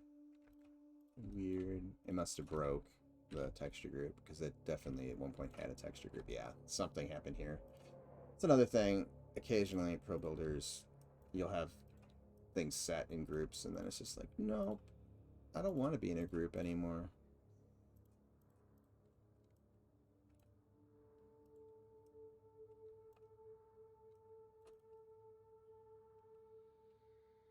But again, I'm not terribly worried, because a lot of this stuff will get cleaned up. Like, this is all broken.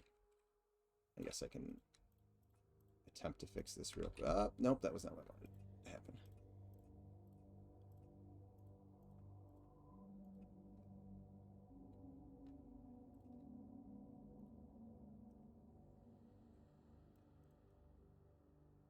That's a little bit nicer. All right.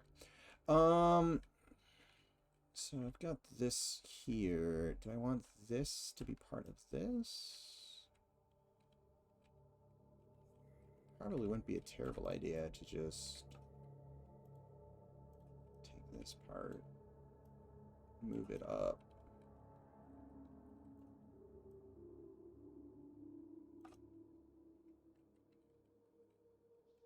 I'll adjust that later. And then make this an entrance to that upstairs area.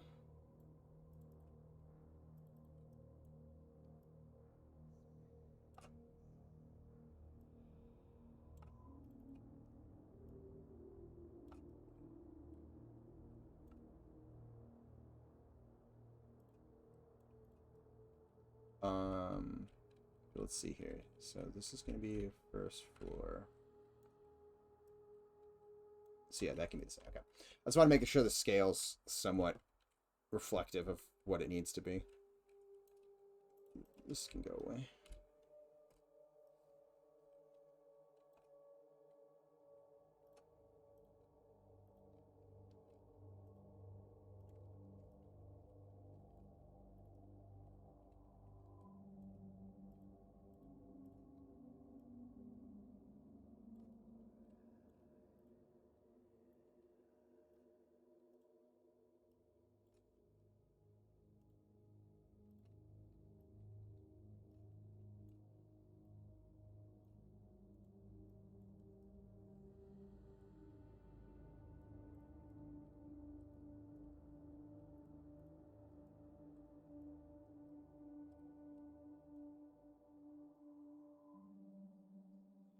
bit.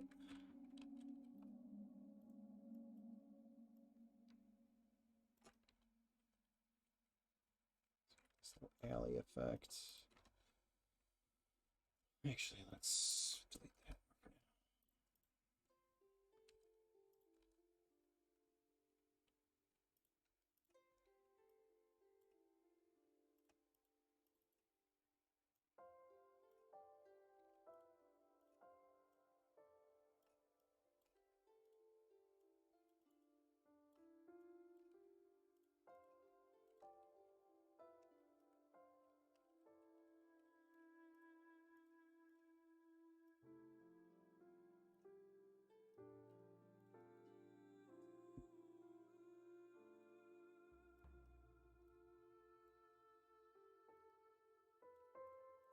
Another funny thing about my time doing glass, speaking of like it being sweaty, I kept going through cell phones, like old Nokia phones, not the Nokia brick, but like whatever came after that.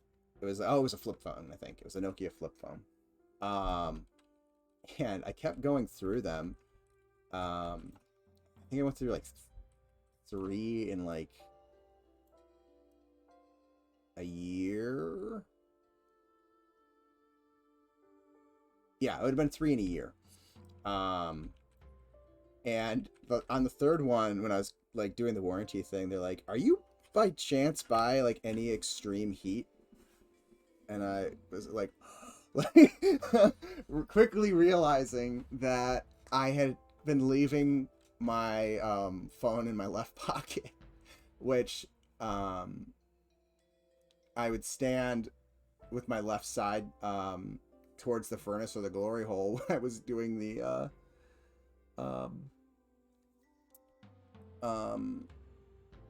glass blowing.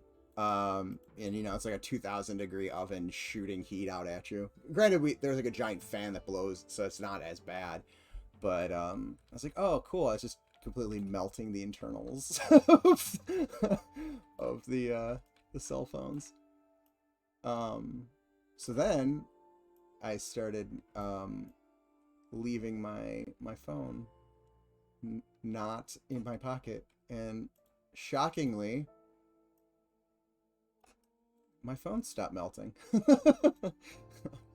Although honestly, you wouldn't have known unless you'd like opened it up, probably. But like the phone itself didn't look like it was melted.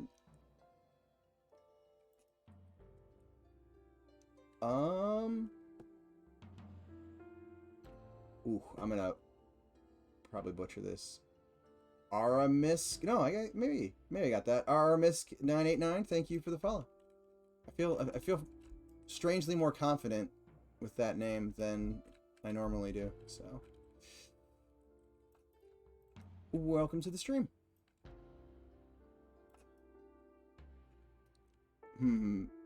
Probably causing the solder to reform. Yeah, that would be my guess. Is what happened. Like I just wasn't thinking. And the second they said that, I was like, oh, this makes so much sense. Why my phones are all stopping, or no longer working.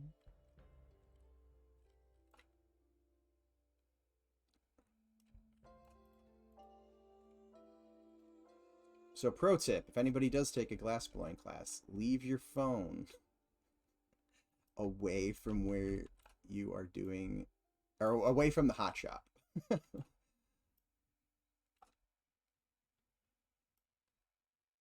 was one of those moments where I was like, wow, I probably should have thought of that beforehand.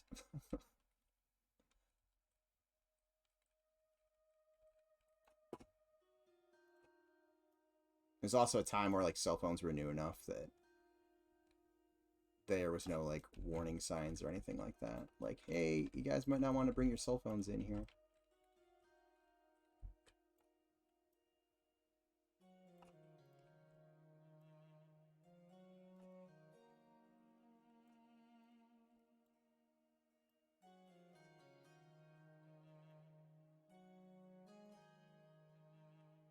Been trying to keep up with what you guys are doing. Looks awesome. Well, thank you. Appreciate it. Speaking of which, I need to upload a couple of VODs because I'm a little behind. Need to remember to do that this week.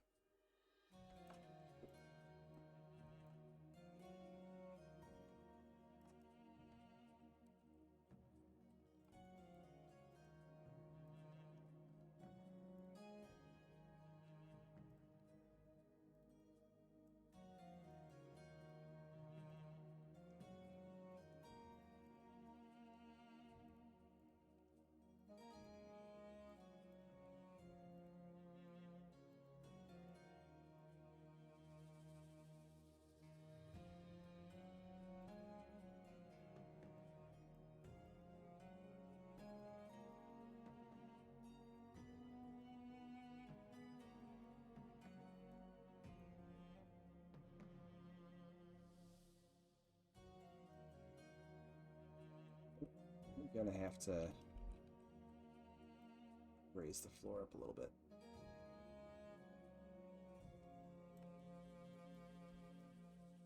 Let's raise the ceiling as well.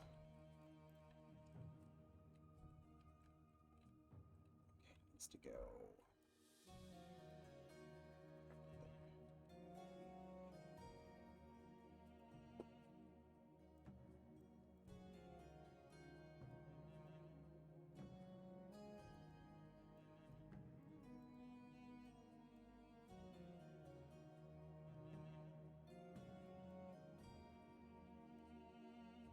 So need to. Oops. Sorry, guys, I hit the wrong button again.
This will have a balcony. Eventually, I'm gonna have to play around with all this. So my idea for this is there's like gonna be a path that walks up here. I think there's going to be an entrance. I don't know if it'll be a concealed entrance or not, but something in over here in the old tomb area, maybe through here. It'll pop up over here, so there'll probably be like a little ruin space or something that that tunnel comes out of. And then there'll probably end up needing to be an invisible wall here or something, so that again you're not dropping NPCs out of, because this is eventually going to be an encounter area up here, which is part of the reason why this raised up.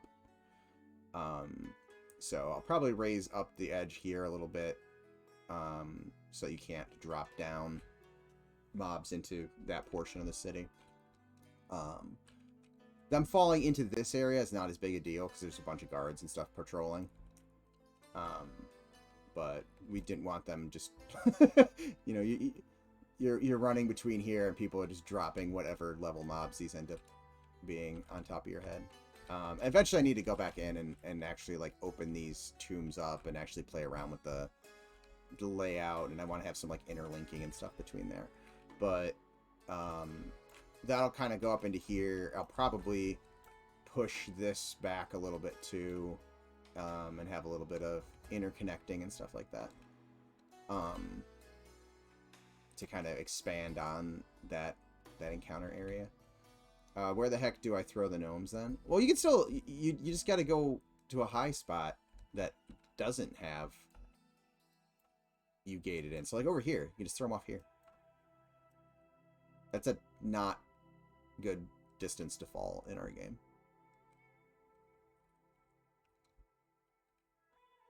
Unless, I'll say that with a caveat, because I haven't tried throwing myself off of a high of a distance since the character controller was worked on, so maybe it's safer, but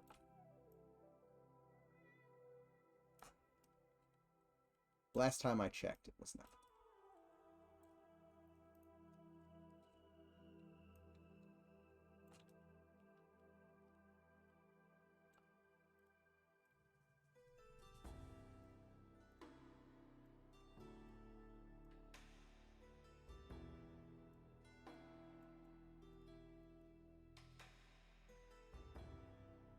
Okay, perfect.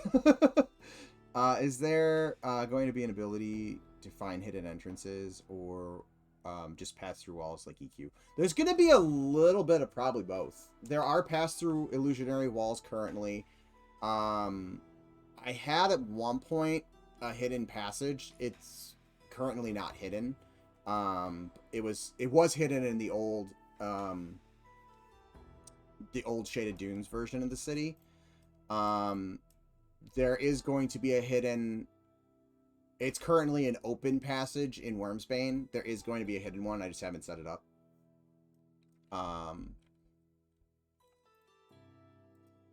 I'm probably not going to try to set that one up before the playtest. The area that's going to also isn't populated or anything like that right now. Or if it is, it's only populated by like a couple of, you know, quickly placed mobs. And it isn't like a fine-tuned area by any means. But yeah, I plan on kind of playing around with both, to be completely honest.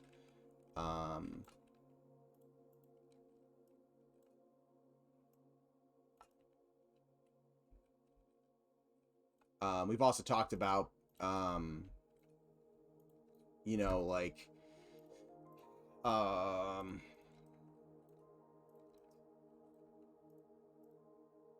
you know, passages and stuff like that that would only be available at certain, you know, times of the year, or something like that. Or like a full moon might reveal, you know, a secret door or something like that. We don't have any of that functional yet, but that is stuff we've talked about doing.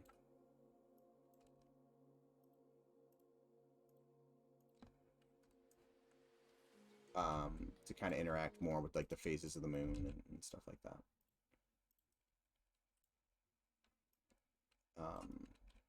I know when I was initially talking about it, we mentioned like kind of like the moon, not the moon runes, but the, you know, like the gates to Moria and stuff like that. That kind of vibe.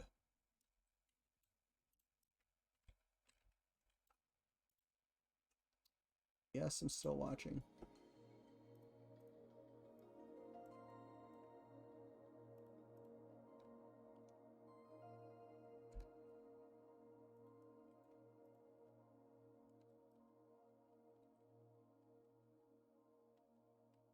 Mud commands. Yeah, we have that too. The mud commands also hide things.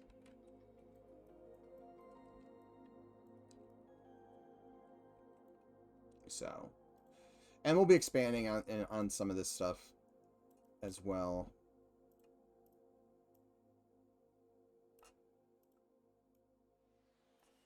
Right now, again, my focus has been primarily on this city for a while now.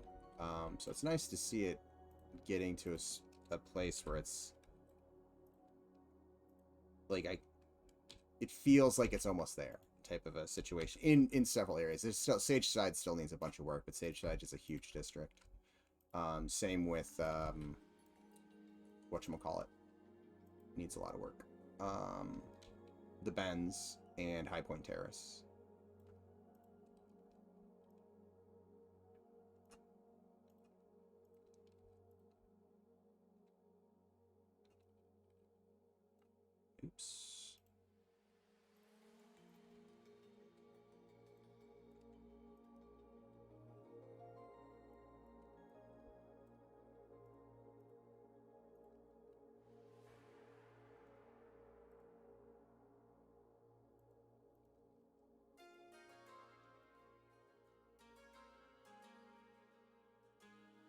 Baseball / Open Sesame.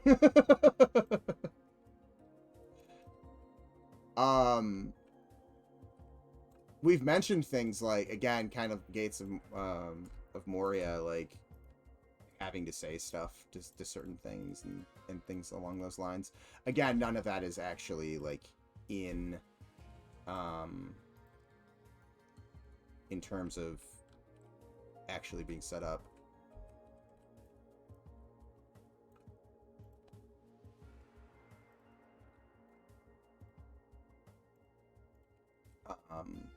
And I think we need some support on some of that too with the MUD interactions, because I know we had talked about on my one stream, and we thought about it, but we figured it was too harsh of a an experience for a newbie dungeon, but you know, playing around with the trap in Wormsbane at the entrance, and it would have what was it? So the bridge in Wormsbane wouldn't have been there, and you would have to have had a board or a plank of wood to use a MUD interaction to drop that down to get across, or you'd have to drop down into the spike trap to get through.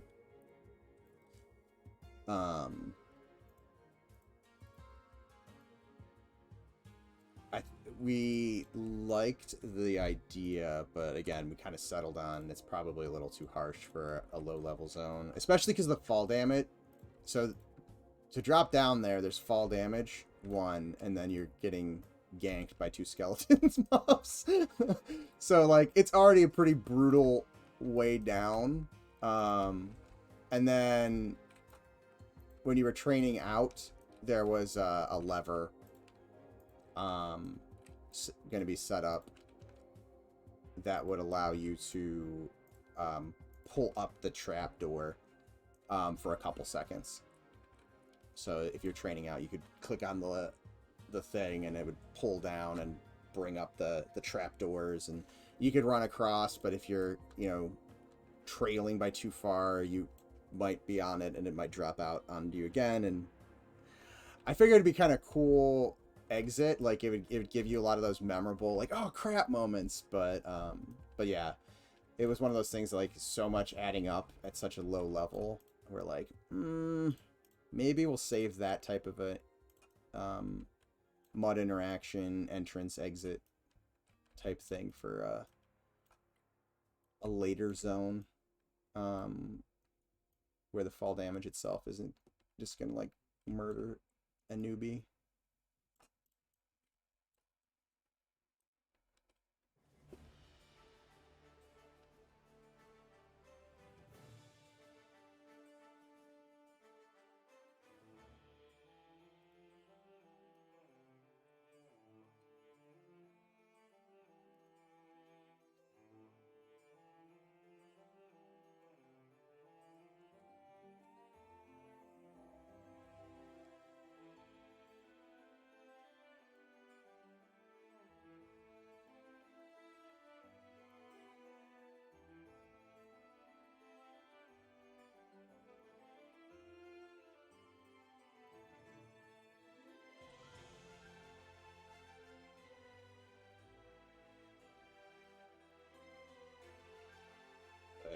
I hope that kind of gives you at least a general idea of some of the stuff we're thinking about.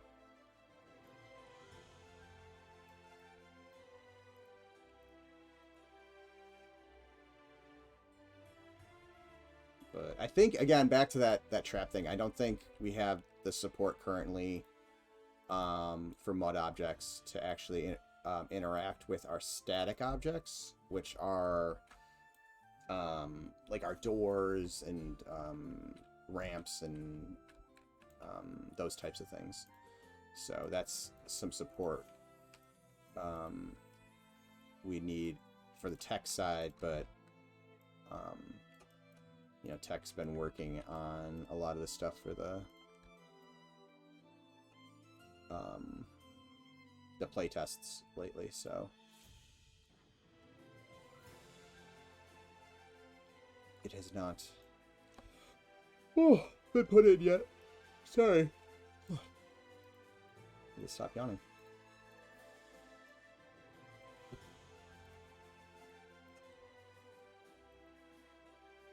Oops. Okay. Do I want... probably not going to work. Yeah, because that's going to line up right there.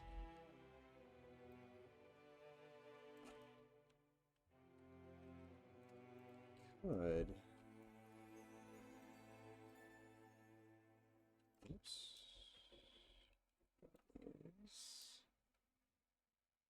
Okay, let's fix that.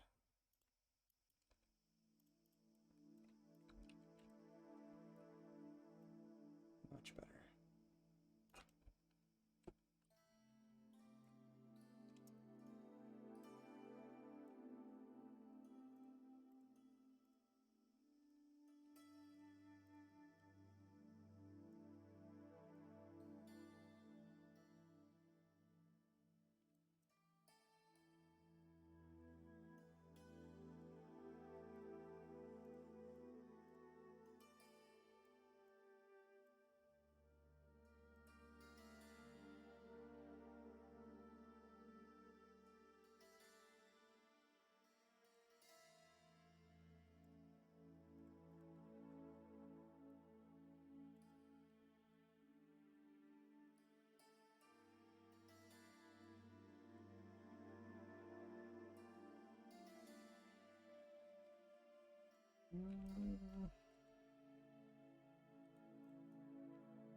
Whoa.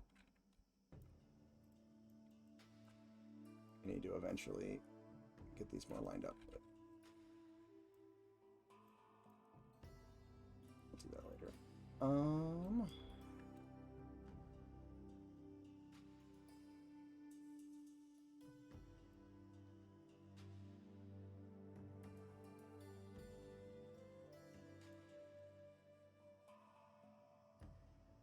Considering linking up what's here, or what's going to be there, with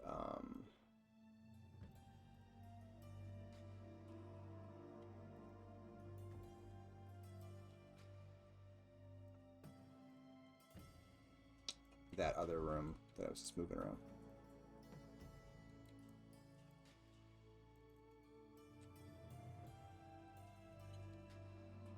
Which in that case, I'd probably move this back a little bit.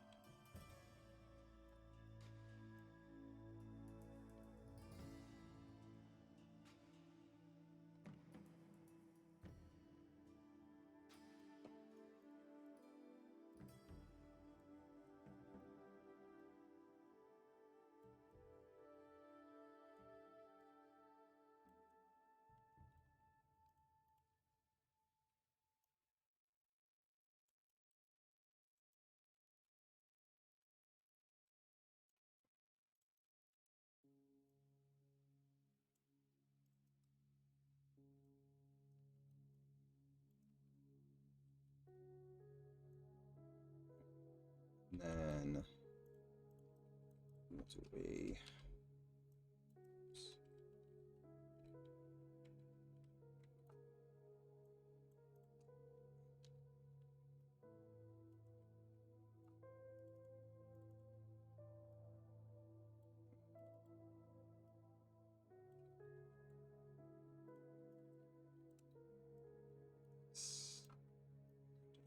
here.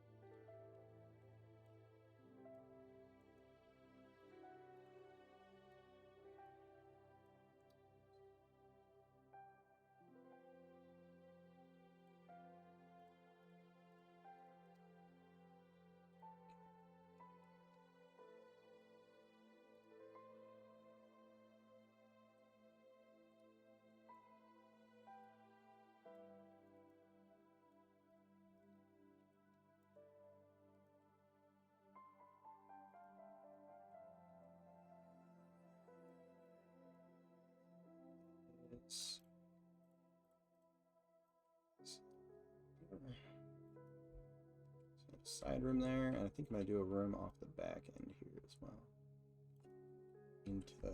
Into the mountain.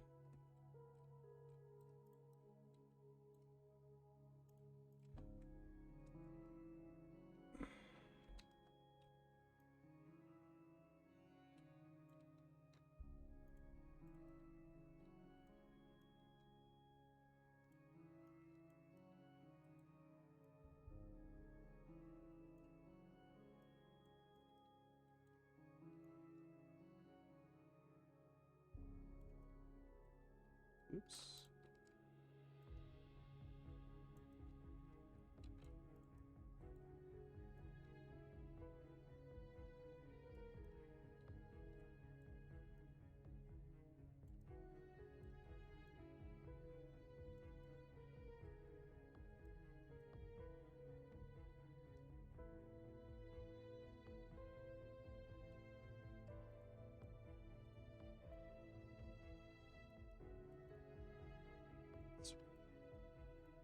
Is the ceiling to the proper height? Cool.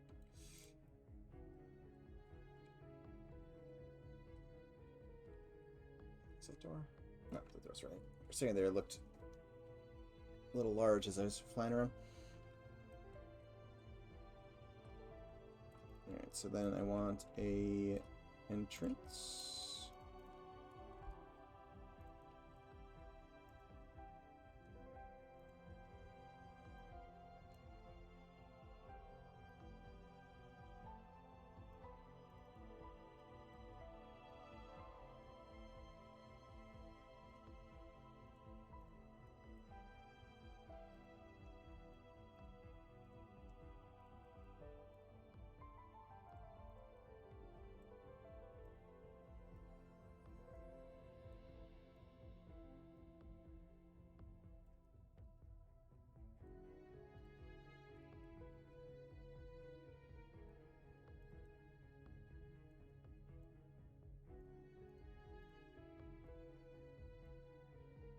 Edge I can use already.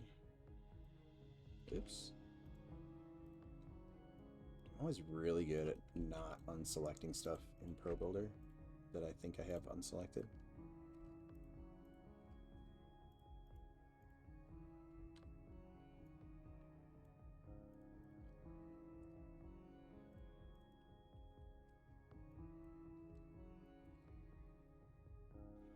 So let's vertices down, and then we'll just bridge all of these.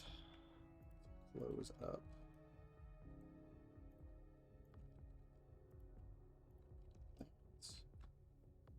And actually, let's just grab. Nope, hold on. I'm going to do this in two separate parts. Maybe? Yeah.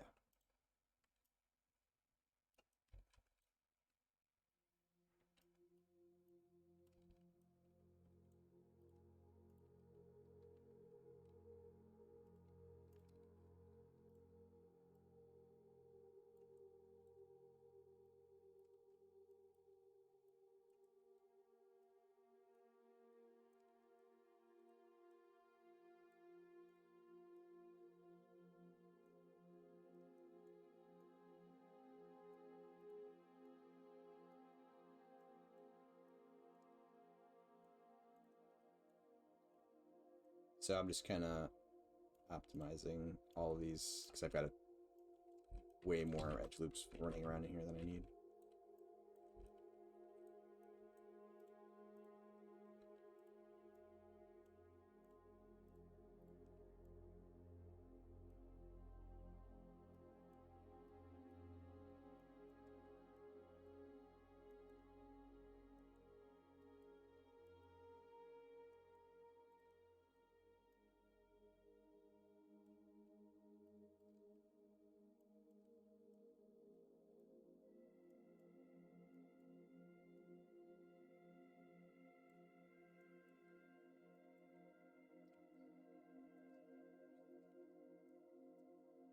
Um,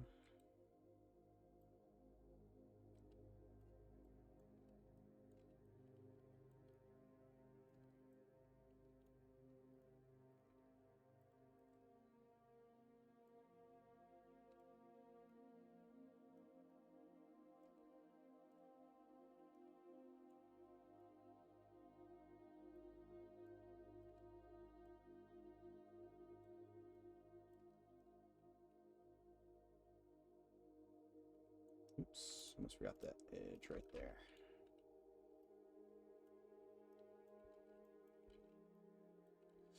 Okay, that is better.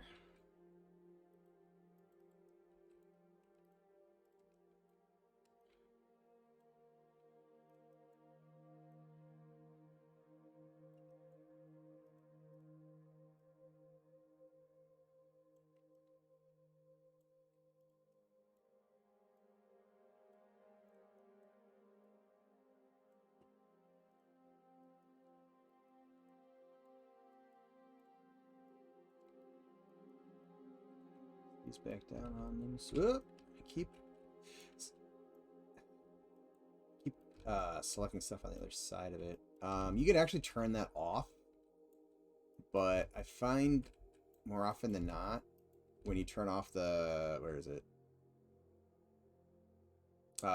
select hidden, it doesn't always do a great job because like things that shouldn't be hidden sometimes aren't selected when you do a marquee selection over them. So I don't use it that often unless I really need to use it.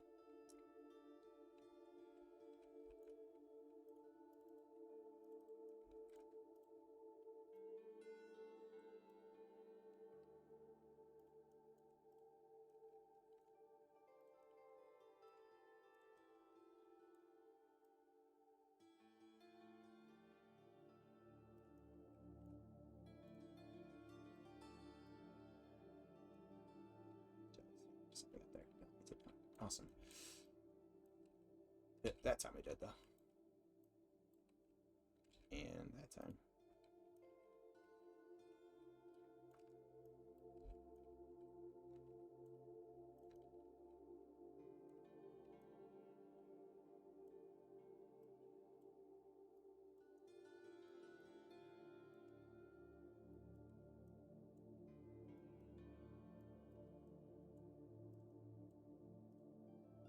Oh, shoot.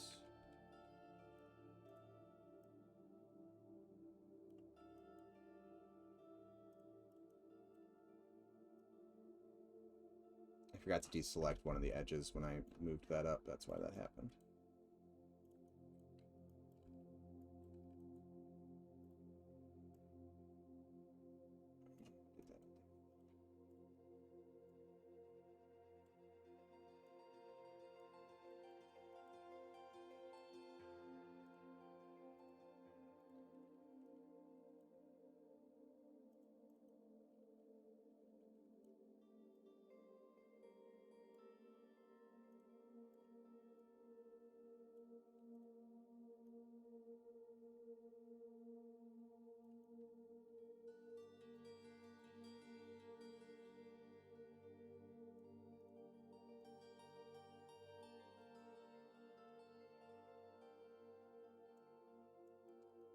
And grab these.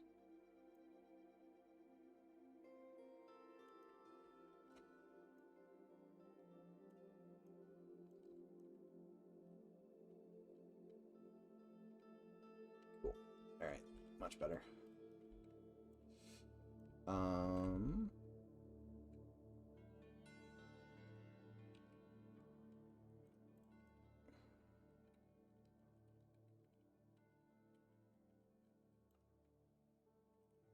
Right.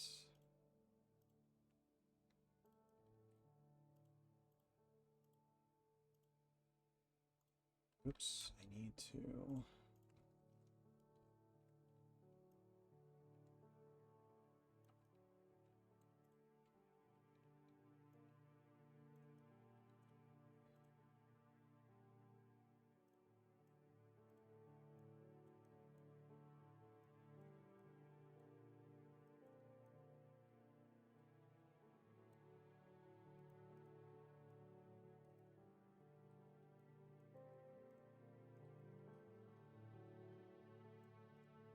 Might as well. Might as well.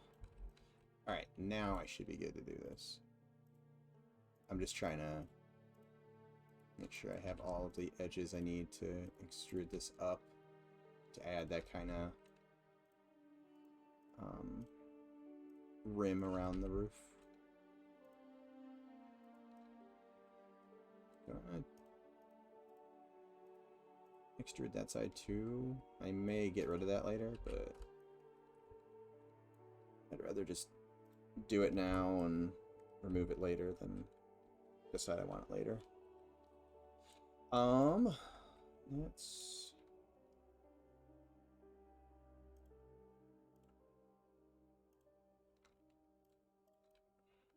select as far as it's going to let me, because I put a triangle across it.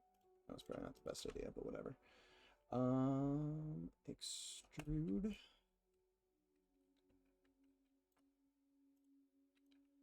And it didn't handle that edge well because of that triangle. Probably did the same thing over here. Nope, handle that one fine.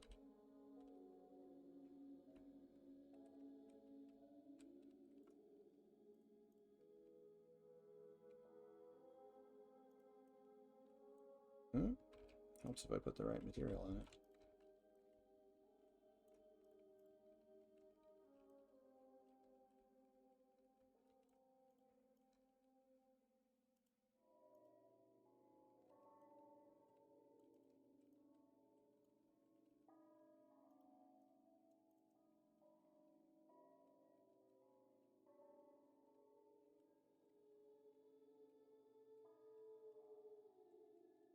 Ooh, I'm probably gonna have to update that in the database. And I didn't pay attention. That was dumb of me. I didn't pay attention to how much I moved that door. So I get to have fun with it later.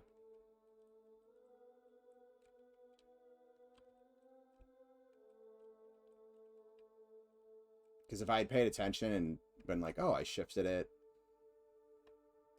half a meter that way, or a meter and a half that way, I can just literally just change the value in the database and it would instantly line up. But I'm going to have to either play around with it or bring a prefab in now, because I was not smart there. I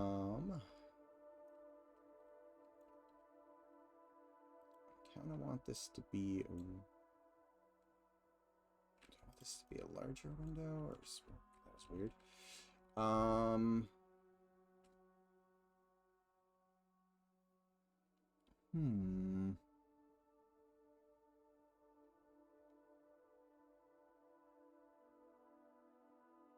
Trying to figure out what kind of window I want to do here.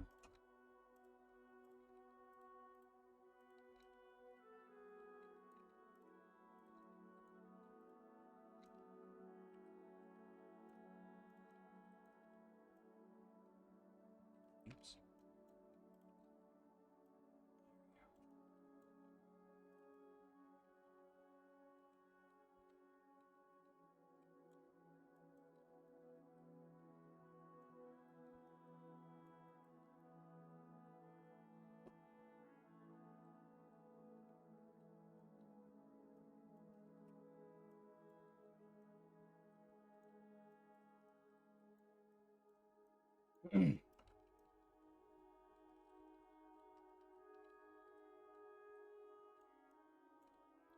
And I'm just collapsing these vertices down on themselves.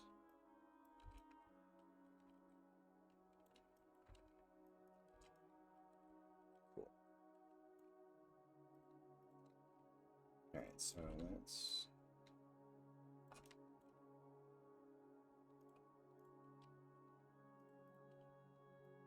Normally I do it from the inside out, but I want to frame this a little bit. I guess it'll be a wider window. That'll be fine. I may have to just adjust the height of this depending on where the floor is.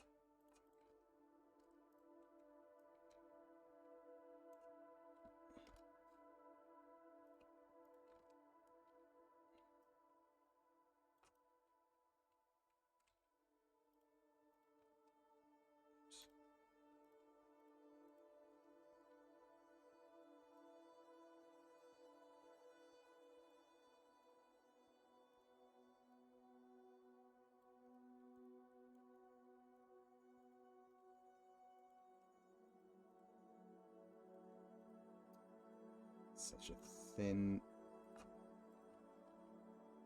face that it was, or triangle, it was not letting me select it. Oh, actually, you know what? I'm gonna have to raise it. I'm gonna have to lower it slightly. Okay, I got the room.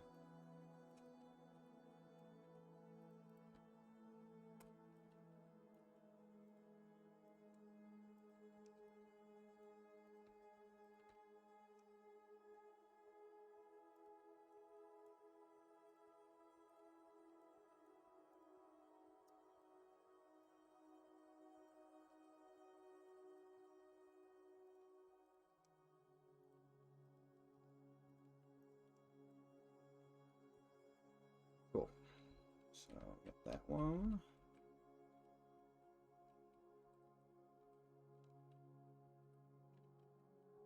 Probably should just... Alright, let's do this. I'm going to extrude these, and then I'm going to have to fix the one spot, but...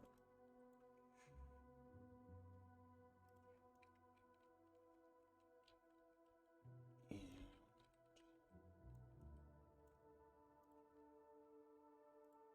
take that. And... I think I can just grab that edge. Nope. Okay, so we'll do it a different way. We will just delete these 3 faces real quick.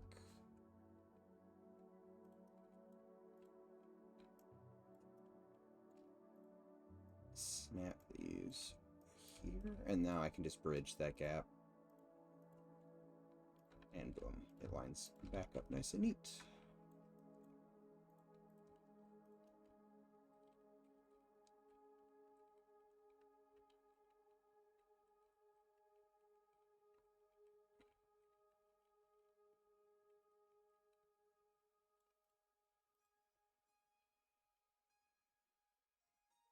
I feel like I want... Oops. Is this running all the way? How's this? Oh.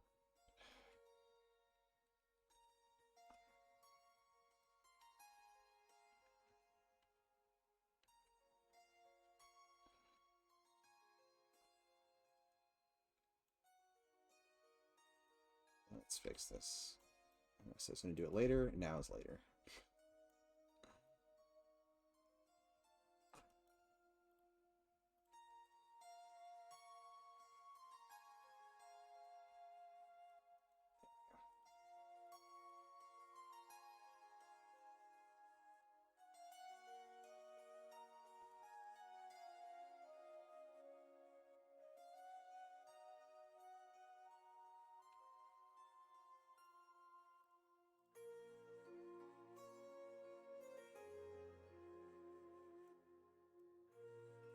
So yeah, this would potentially look over here.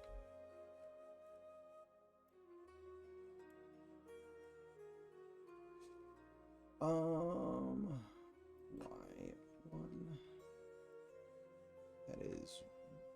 Oh, like that is way more than 1. So it was 10. Alright, that's too high. 1.75. It's about the right size.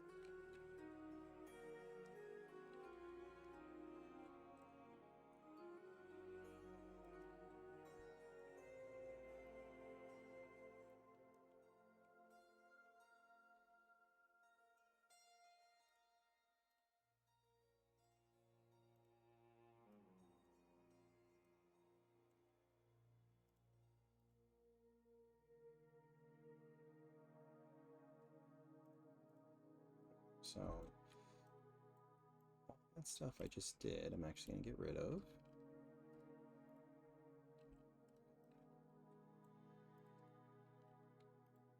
That should not have extruded like that. That is probably being weird.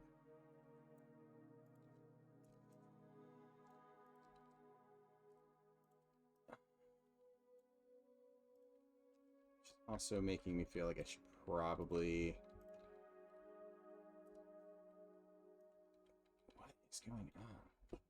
Yeah, sometimes Pro Builder does these really funky little like extra faces and stuff. It's super annoying.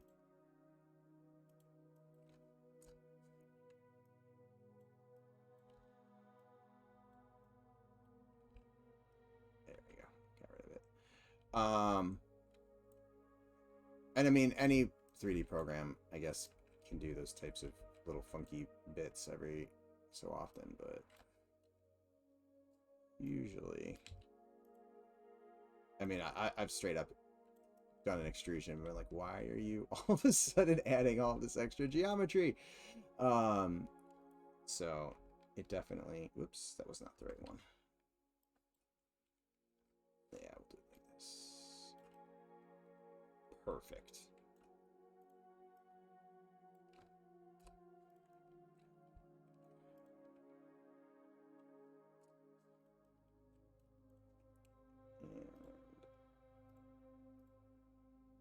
Ring.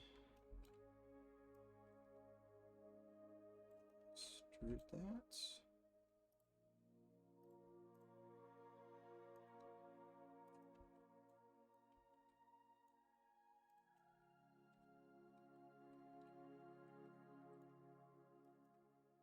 Just gonna hit these edges of it real quick with a snap so that I can snap the other side and we don't have any weird seam gaps or anything like that.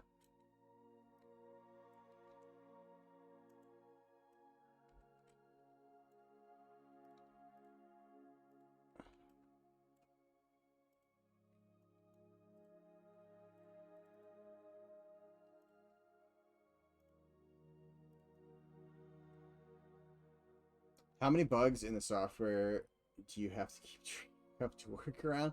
I don't say I would say I keep track of all the weird funky bugs. I just adapt the strategy that I'm using like when I'm modeling something. If Pro Builder starts doing something funky.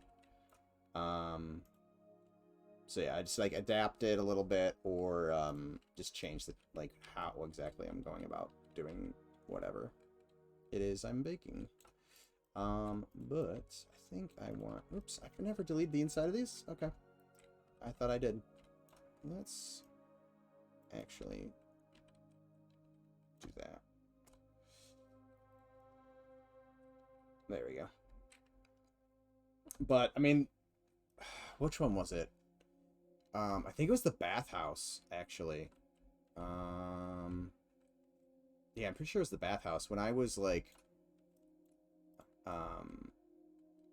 extruding this in, like, this room in, so I did, like, an extrusion and another extrusion. I started, like, extruding a third time, and it just started, like, throwing, like, the edges just started extruding instead of the face. And I was like, where are these coming from?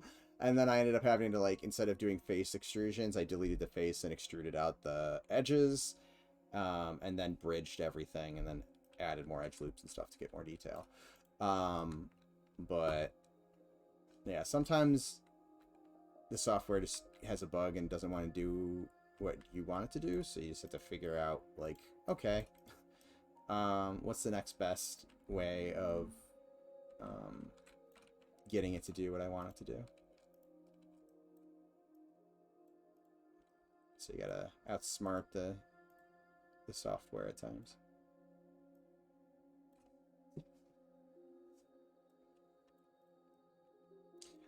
Those ledges around the tops of buildings look like perfect places for birds to sit. Like up here.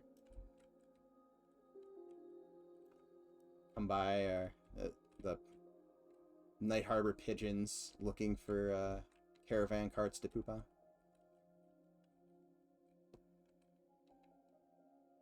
There we go. We've got a mini game for the game now. You go into pigeon form and you gotta poop on caravan carts.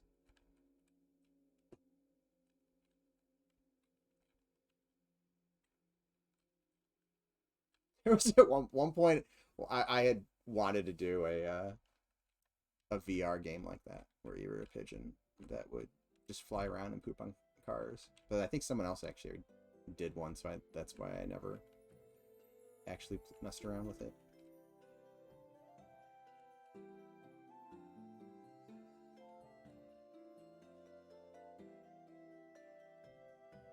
So we need some windows on this.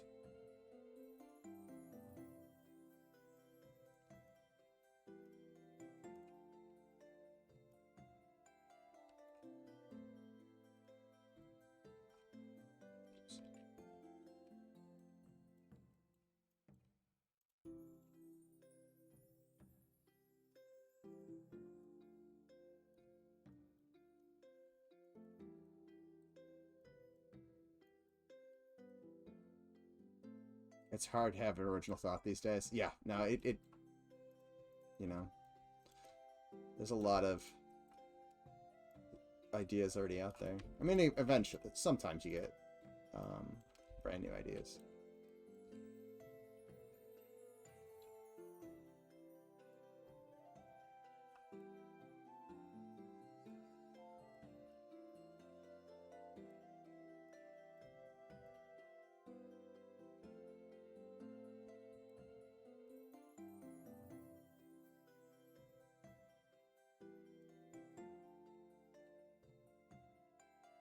I think there's like 5 left.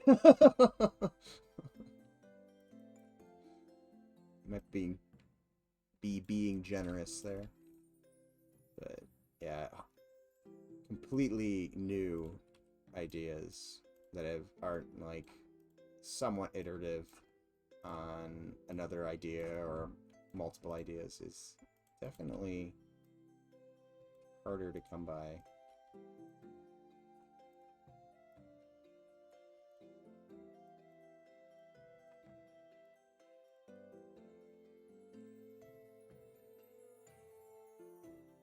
Oh, hold on.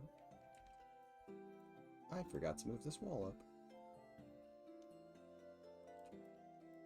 I was supposed to have incredibly deep windows.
The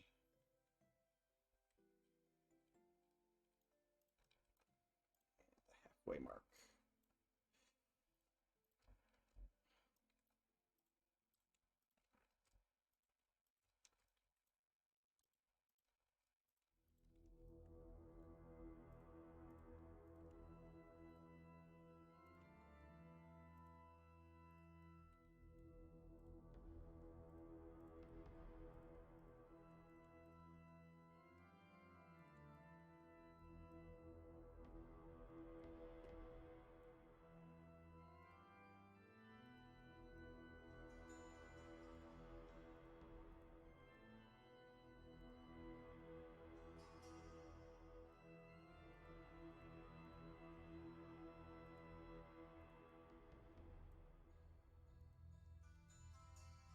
There.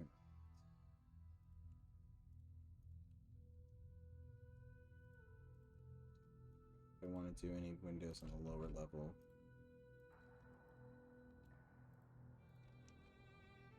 look after finish closing these holes up.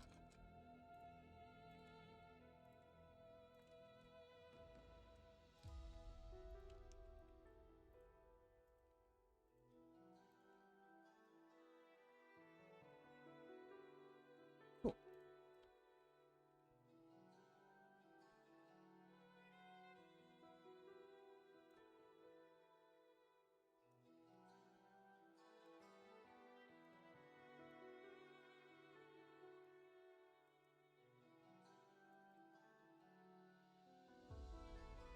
maybe one window over here, but that's about it.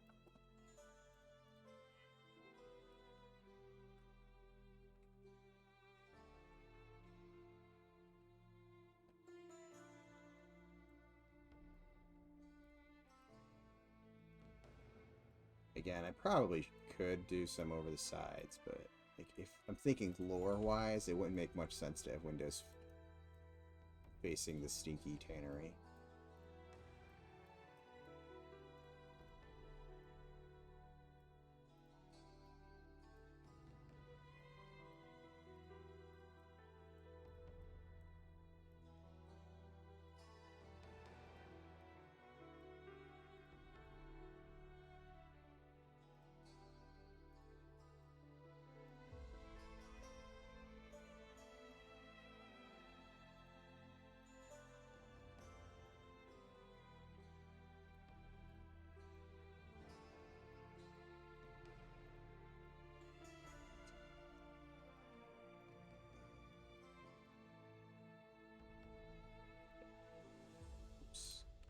And I cannot select the edges that I want. There we go.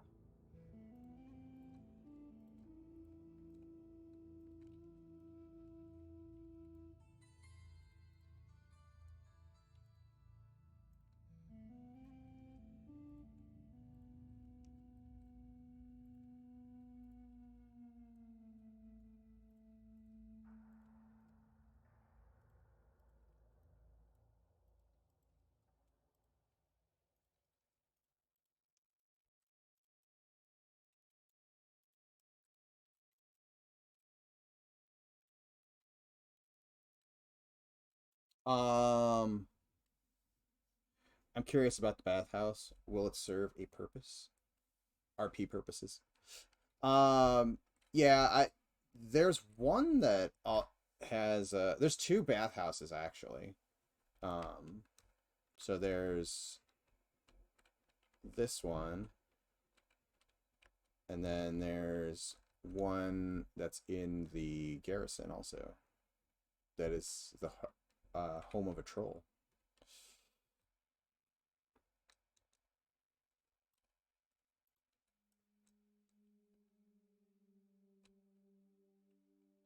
But I'm not sure quest-wise or if there's any mechanic idea going with it. All I know is that it was on the list of things that I needed to build. So there may be a grander purpose to them that beyond role-playing that I'm just not aware of.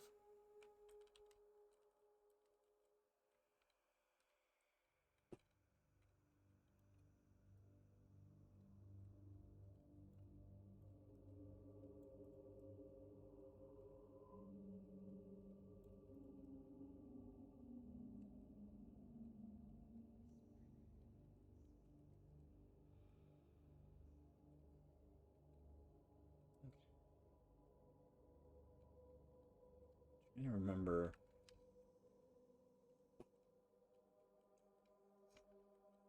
I think this was supposed to be a small...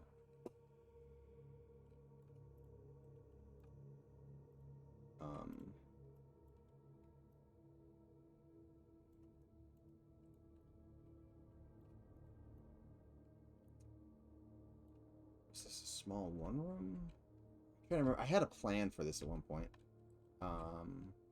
And this was, I was actually just about, I think this was the next one I was going to work on blocking out the interior of. When the shift was like, let's get the rest of the,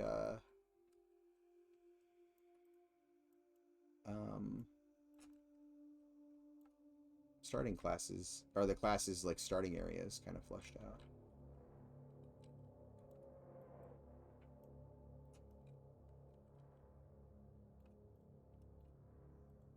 Because the original idea when I started building the city was start from the west and move, or start west and move east. Hold on, am I correct?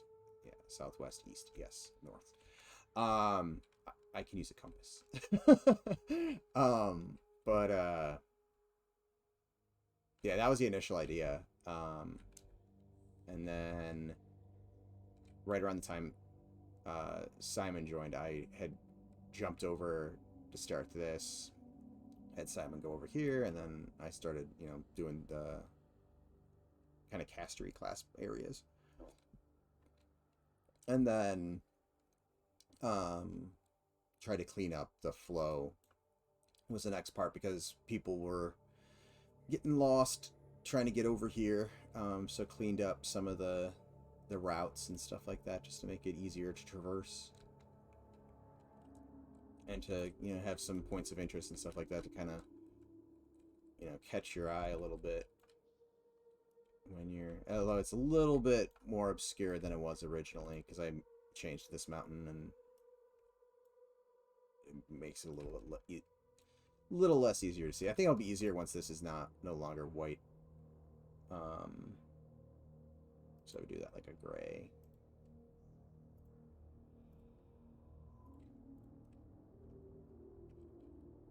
It might make it stand out a little bit more. Yeah. We'll leave it like that. Not what the texture is going to be eventually, obviously, but just to help that kind of jump back up in front instead of flattening out.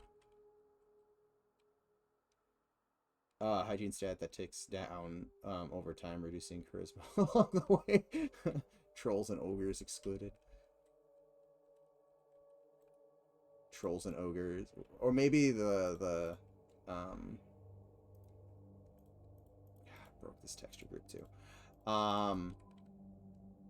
The longer you don't go to the bathhouse as a troll and ogre, the higher your charisma score with trolls and ogres gets.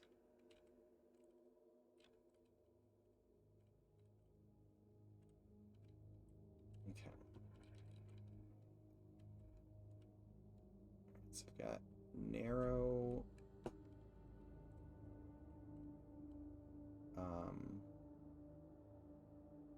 Narrow streets. I think at one point I had thought about doing this as like you drop down, but you kind of go underground a little bit to get into it. I don't know if I have enough room to actually do that though.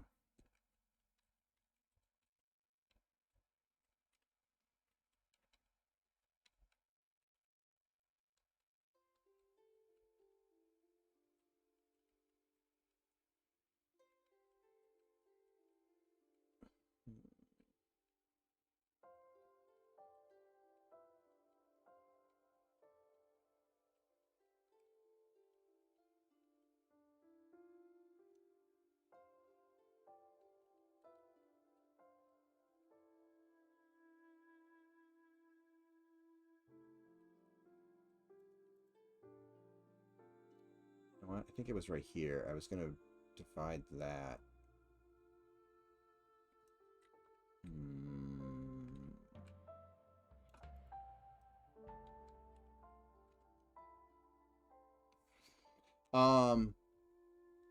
Basically the architect of the project. Well, Simon does that too. But yeah, level design and environment art are kind of what my focus is for the project. I also do some shader work and stuff like that as well. And I've done a couple props here and there. I'd probably do more props if there was, like if the levels were like complete. I'd work more on props and assets and stuff like that, which will eventually need to be done. But the Night Harbor itself has been such a large investment in terms of time. It's just been mostly architectural stuff. And like Wormsbane, I did the whole Wormsbane level design as well. And then we've made iterations on it since then, based on like feedback. And Nick, you know, would be like, "Hey, could you expand this wing? I have an idea that I want to do some more stuff with," or something like that. So, and Wormsbane, the initial ideas for like what was in Wormsbane came from a document that Ham had wrote up. So Wormsbane was definitely a fairly large group.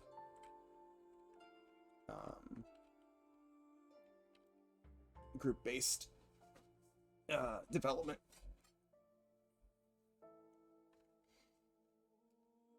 But there was more the prompt. It was more like prompts from the document than like an actual like drawn out map and how everything was going to interconnect and look and stuff like that.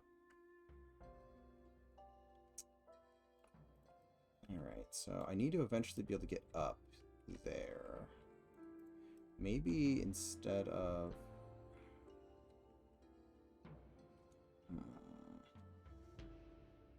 my big concern is about putting this as an internal.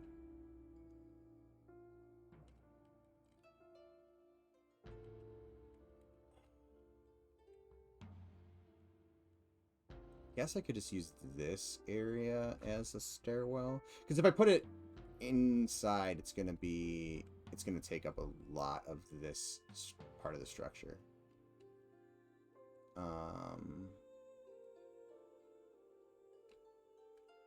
If I do that, like I almost kind of want to just run it out on the outside here.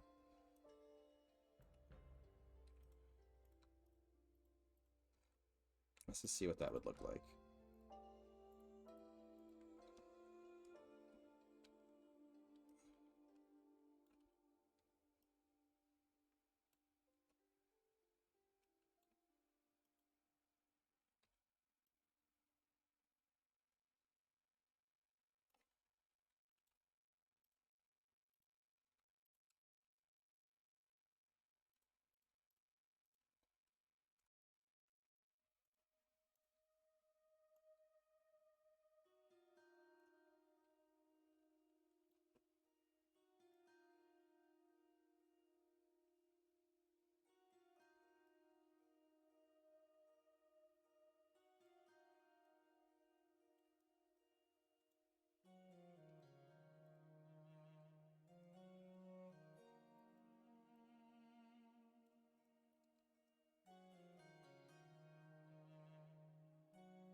Kind of works. Can I get away with adding a little flat spot up here, though?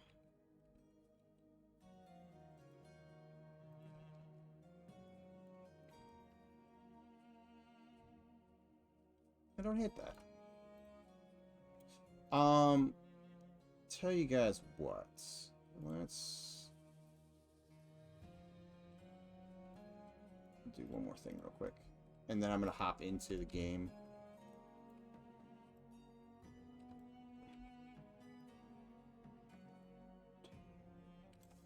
And we'll take a look at all the stuff that I worked on since last stream and this stuff that I've been working on today.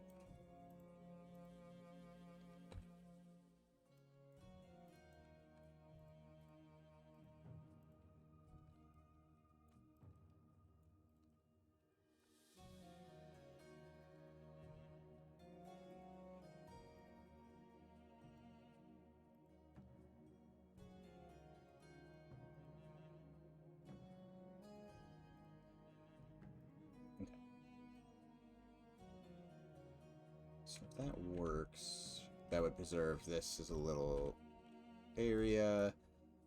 This area could have maybe something underneath there, and then I've got this, which might not necessarily have to be as high. Although I would like maybe a little stairwell or something going on, but we'll see.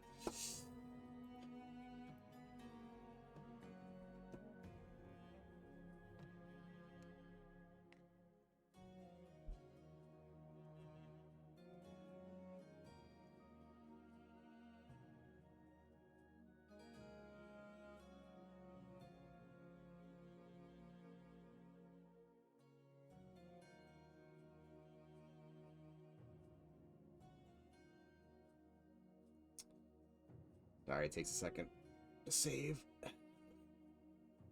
File is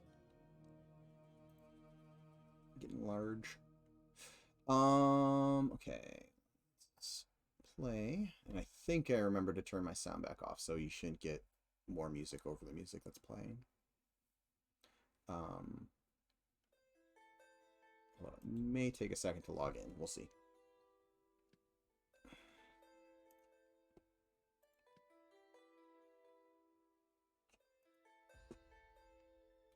Also, I don't know if I have the latest. Oh, it doesn't look like anybody's done anything.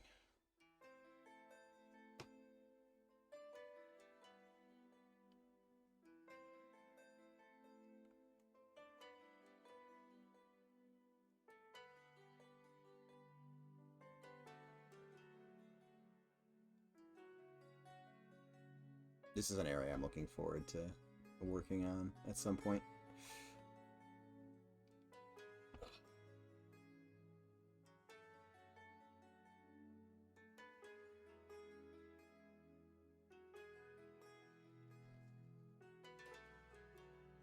Okay, so let's run around some of these areas. If you guys are hopped in later, I kind of already flew around and showed some of this stuff off, but kind of worked on some of these buildings and added this little kind of planter bench thing in the middle here because it was so open. It was screaming that it needed something. So for now, it's gonna be this. It might change. And Sean's kind of already gone through and thrown in some doors and stuff. Which, like I said, there's gonna be one that will probably look really off in a little bit. But I made this building and kind of gave this one a facelift. Made this one yesterday.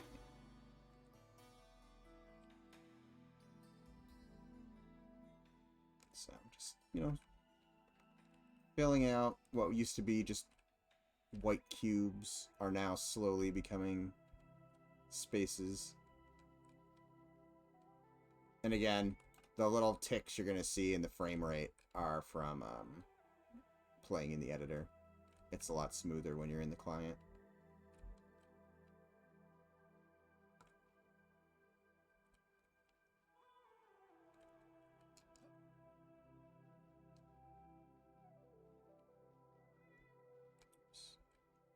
That was a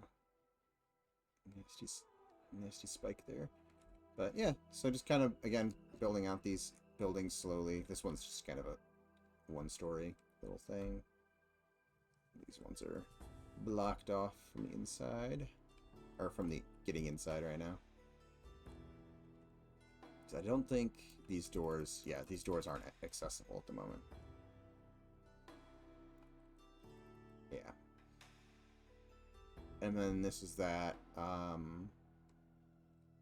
one that I kind of envisioned as maybe like a little guild hall for crafters. So we got like a little upper area over here. So a little space over here, and then you got the little stalls that you can sell your wares from.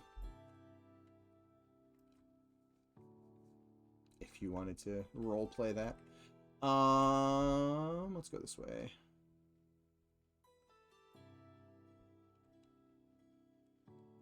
So in the loading screen, we just saw there was like an orc.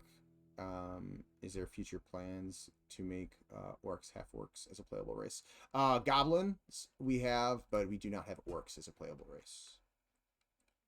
I think, I don't remember off the top of my head, but I think there was a troll in that picture. Yeah, see, I it's only off 20, or off by 50. 50 negative Z, maybe? That'll be easy enough to figure out. Whoa, that is not the shape of the door. I need to fix that. Can I roleplay a role player who is role-playing that he's a character in M&M? when you roleplay, you can roleplay whatever you want. I will not hold anything against you.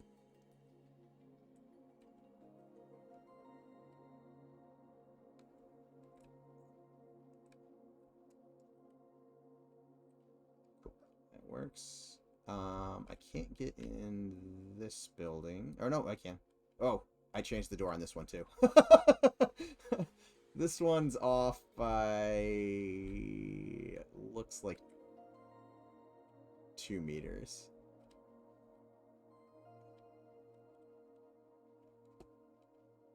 I'll have to make note to fix that, because that'll look silly in the stress test. I mean, there's going to be bugs and stuff in the stress test, but that'll be a silly looking thing for sure. What are these guys doing? There's a doorway floating in the middle of a room. Well, I guess it's not floating, it's standing. But...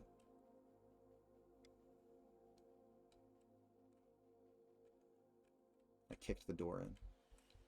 Knocked it off its hinges. I kind of dig that door look. Yeah, that was actually designed by Goblin.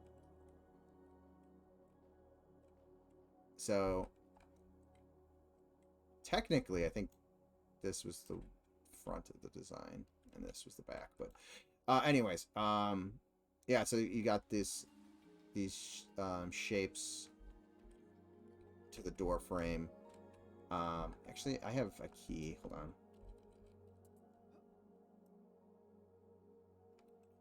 I'll fly over to the inn if I can remember which door. That's another thing I need to do eventually, is make little, even temporary signs for the indoors, so that the key numbers equate to something actually visually in the world. Because right now they don't. Nope, not that one. This one? Yes. So yeah, you can see, like, as it opens, it's got that shape on it. I don't know if we can get inside it. And then on the other side, it has that same silhouette, but you know, this part and this part are actually attached to the door, so it goes with that. And then you've got the little kind of back door stop, like so.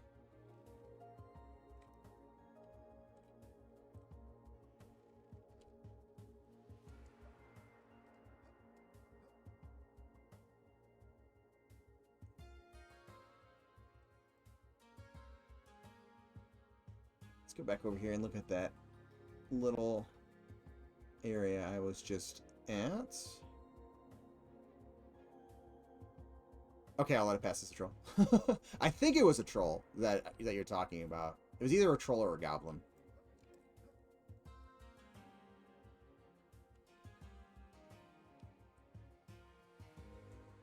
It's a little steep. I might move it. I might move this landing, like here, where I'm standing, basically.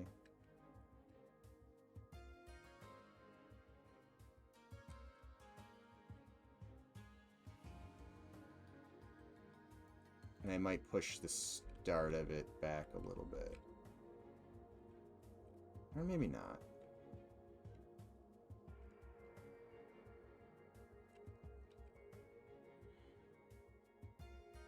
No, it feels alright. It doesn't feel too congested. It feels nice and cozy.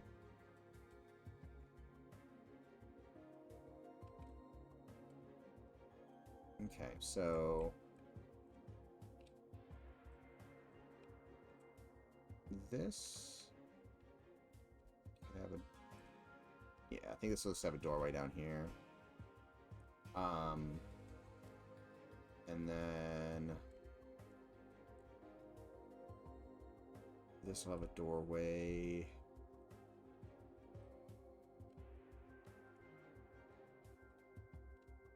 Here, maybe?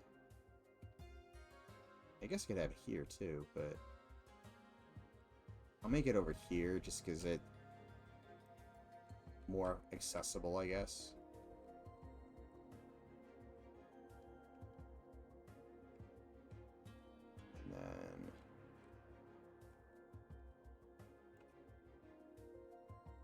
the windows here will be to the second room of that apartment, and then this one will be upstairs and have the top of this is a little balcony. So I can also show you guys. Again, anybody who was here earlier has already seen this, but I hid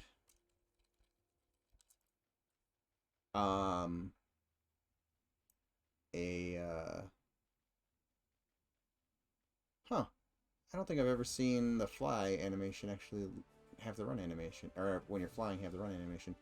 I hid underneath one of these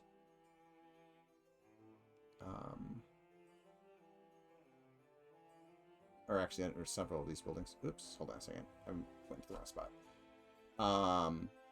A hidden underground fighting pit. Oop, I forgot you can't clip through doors. Let's turn off collision. So, go through here.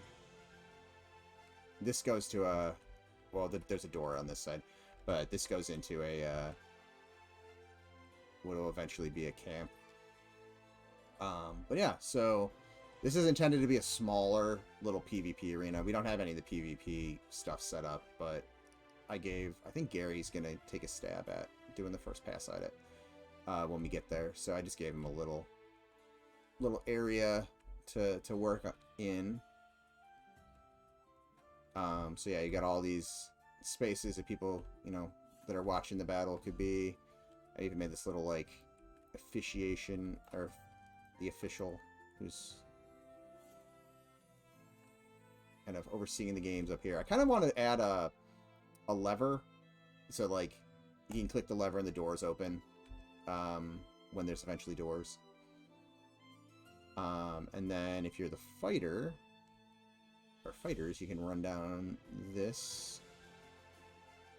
There's like a little ready room in here, and then you can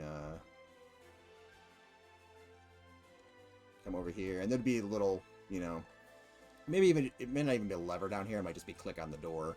That'd probably be the easier way to do it. Click on the door or click on the lever up there. And then your door would open. And then, yeah, it's a smaller arena. I have a feeling we'll have a couple different ones of different sizes and stuff like that. But, yeah, just kind of a smaller underground fighting pit type of an idea. And then you got these little spikes on the walls that you could, if you're trying to like jump around, you got to kind of pay attention to, because they kind of catch you and might mess up your kiting or whatever you're doing. But yeah, so eventually PvP arena, smaller PvP arena. I'm just, like I said, I'm sure we'll do like a more large scale arena as well at some point.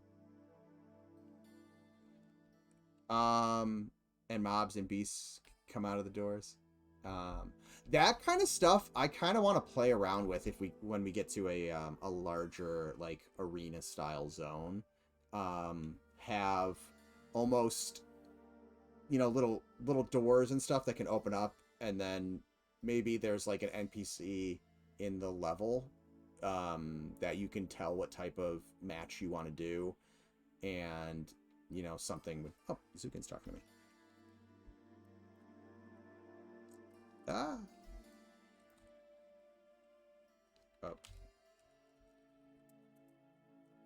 Oh. But yeah, so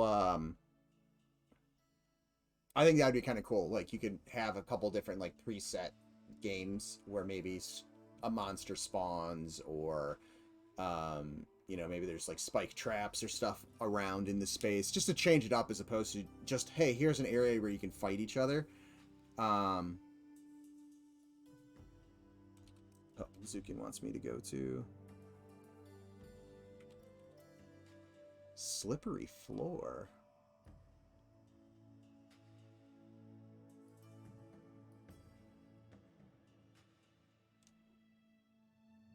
Huh. Because there's definitely places I want to play with slippery floors, but Well, that's... Zukin, are you in chat still? I think this is the bug that Robert mentioned. He put up this video.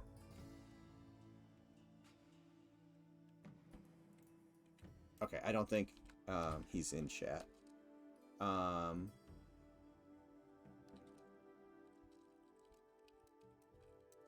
Oh, you are in chat. Okay, good. I think this is the one that Robert posted by the Garrison Gate. I have yet to actually run into this. I think it's something to do with the new character controller. I don't know what, though. Because I haven't done anything here in Wormsbane in a while. Is this the only spot that it's happening? Because it's doing the same thing that when Robert showed it, skating. There's no, like... There's no animation. It just goes into the idle animation and then just slides. So...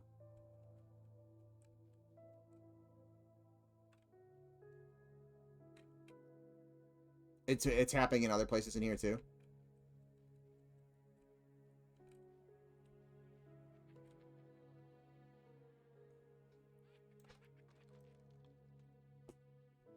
Oh, I should probably turn off aggro. Oh yeah, it's all over in here.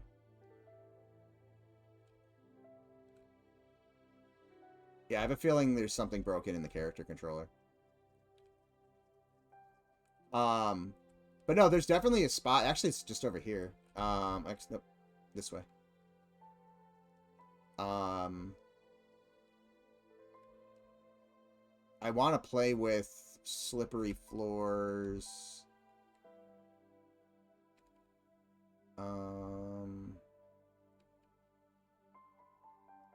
Over here. And this is actually one of those. This is going to be a hidden entrance eventually.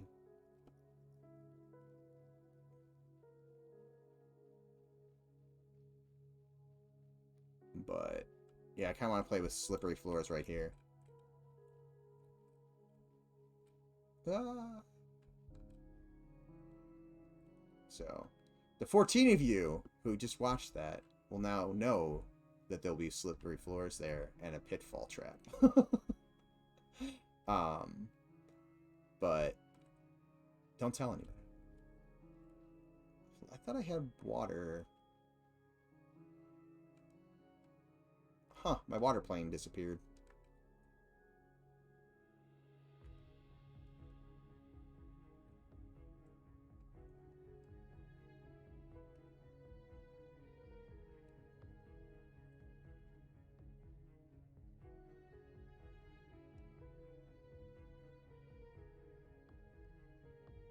Yep, I don't know why. The water plane's gone. I'll have to take a look at that. But this is the other area that I was talking about earlier in Wormsbane that isn't really fleshed out in terms of like content.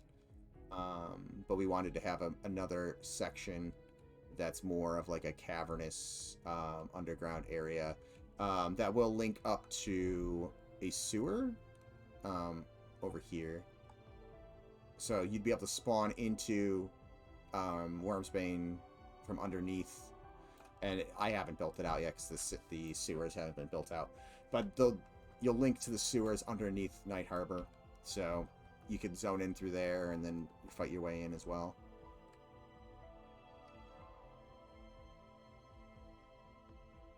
Although that you were supposed to start underwater. There, the volume's not in the right spot. Oh, hold on, you used to be able to get out of this a lot easier. I may have to make some adjustments. A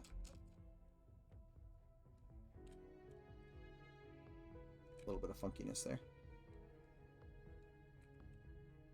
How are you guys going? Feel going into the stress test? I mean, it's kind of exciting to see how everything's going to hold up. I'm sure the tech guys are probably more stressed about it than like the artists are. I mean, there's, and this is, I want to kind of be slippery too, so you could potentially fall down there. But yeah, I'm sure they're a little more stressed than the artists, just because they're, you know, it's the systems that they're working on that are really being tested. And you know, how much will that hold up, and trying to get that stuff together and all of that. I don't touch any of that, so I don't feel that stress. I mean, I guarantee you there's gonna be people saying like, oh, the art isn't finished, and they're using the same texture across so much of the you know, so much of the world. And it's like, well, if you have paid attention to the stuff, that's kind of general knowledge at this point, that we're using a lot of the same textures right now. Eventually, though, you know, it will look more finished in terms of art. But I guarantee you there's gonna be people that don't keep up to date with what we've been doing, so we're gonna get people being like, the art isn't finished. So I'm anticipating that, but it'll be definitely cool to see how everything holds up. It's going to be fun to see, you know, how well, like, hold on. Helps if I always forget the second eye in collision when I'm typing. It'll be interesting to, like, you know, fly around like this and see how well the like Wormsbane here holds up, in terms of like having a bunch of different people camping in here. If you know, we have enough players to kind of do that in, you know, an 8-hour window, I doubt we're gonna have people getting down into some of these camps. But it'll still be kind of cool to see how the zones hold up to higher populations than we've been able to get.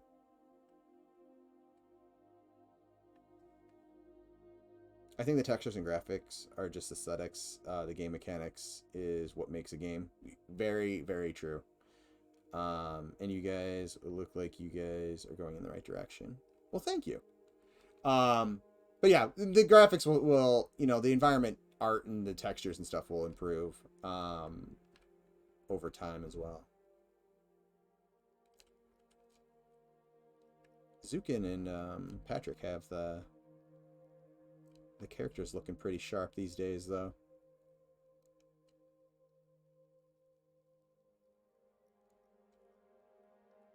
But for anybody who is not familiar with Wormsbane,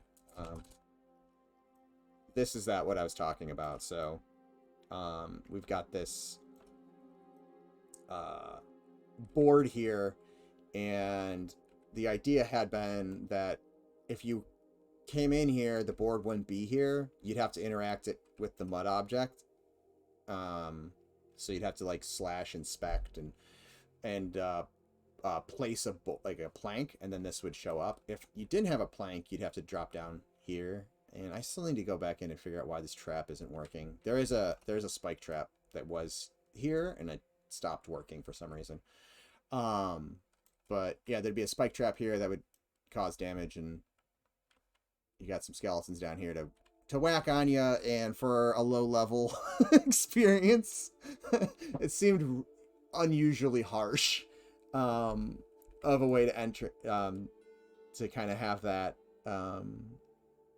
be your entrance into it when you don't have a lot of health to survive the fall and all of that. So but the idea was that, like, if you were training out and there wasn't a board there, this light right here is I don't have the trigger set up anymore. I'd started setting it up, but you'd click on this and it would pull down, like this animates down like it's a lever, and then these doors would come up so you could escape the mobs. But if the you know, if you were not lucky, because it would only stay up for, you know, a couple seconds, and then it would re-trigger the trap. So then if anybody was in here when the reset trigger went off and you're standing on this, it would just drop you back down here. And it seemed kind of like a cool, fun idea to like have that, like, oh crap, do you remember that time that, you know, Zukin was running out and the trap triggered and he fell to his death, then we had to go down and get his corpse? Type of a oh shit type memory. But I might save that for part. I don't know if it would be a zone out, but I kind of want to do something like that at some point in a later dungeon. Yeah, maybe bring it back for a later dungeon. Where you get that cool little flavor story type element to it.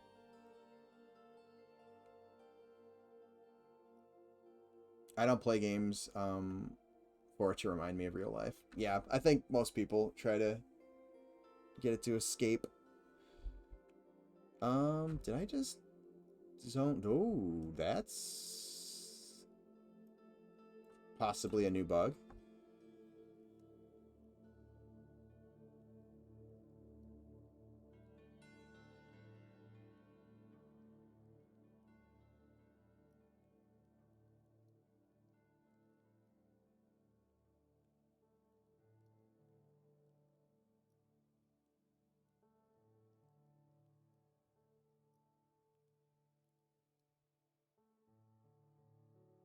Yeah. Okay. Let me write that down, because we'll have to look at that. I think the zone coordinates for zoning from Wormsbane to Night Harbor got messed up.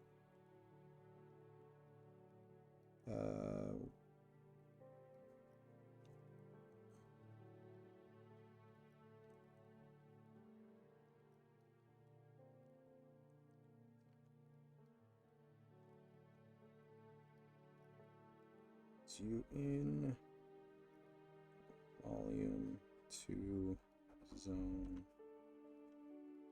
into Wormsbane. Okay. Hey, Sukin, tell me if it zones you back in instantly.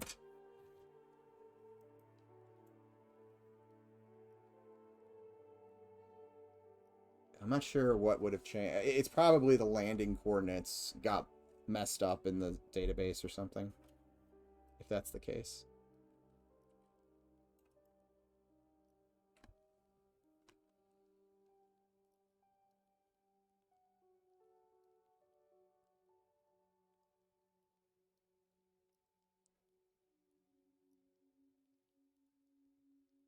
I'm waiting for Zukin just to pop back up right here. Yep, there he is.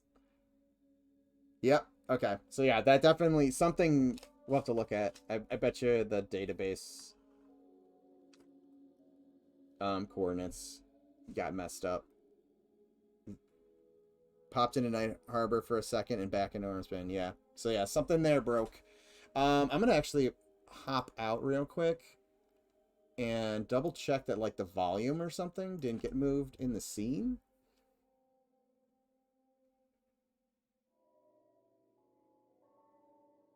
Which I guess could have happened.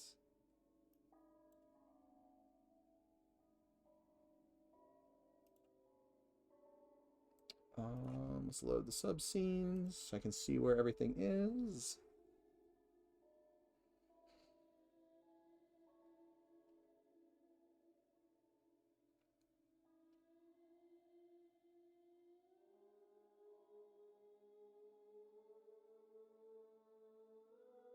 We're trapped in the tomb. Trapped. It lets you out just so you have a glimpse of hope, and then it sucks you back in. You can never leave Wormsbane. How's that for a memorable trap? Alright, let's take a look at zone lines.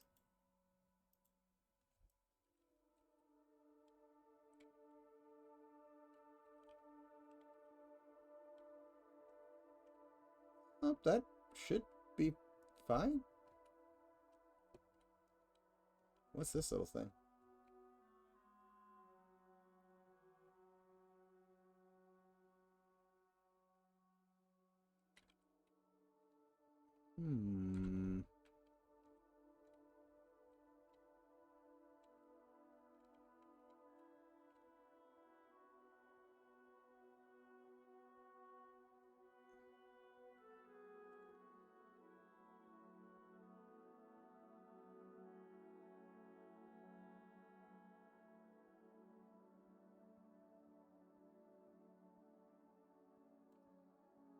So Z. Hold on.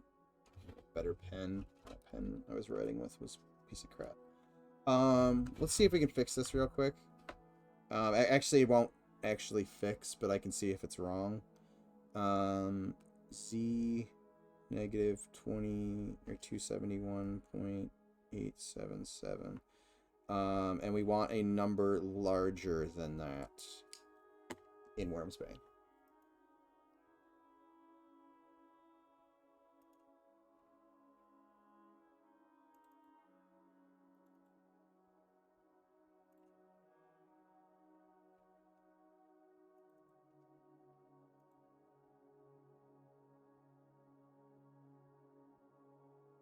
Oh, shoot. You know what? That was the wrong... I wrote down the wrong... I actually wanted to look at that number in this zone. Okay, so we need to find Night Harbor zone line. And...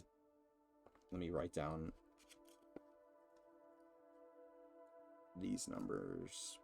Primarily the Z number, I think, is the one that we're really worried about. And we're landing at negative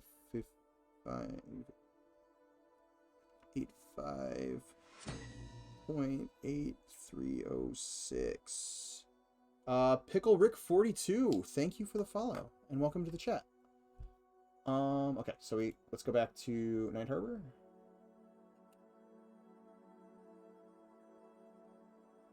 And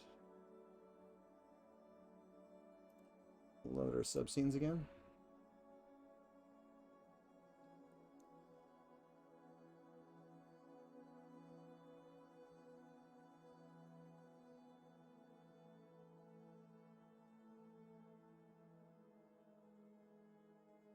Sorry, it's gonna take a second for that to load. And I'm just gonna grab a human male.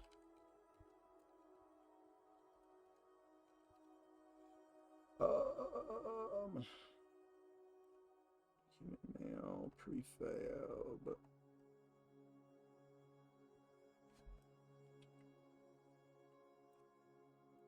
Is that the prefab? No, that's not the prefab.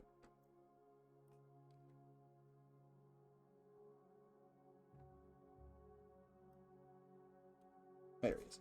Alright, and we want this to be at 5, 8. Oops, helps if I hit the right button. 5.8306. That looks like it should be fine.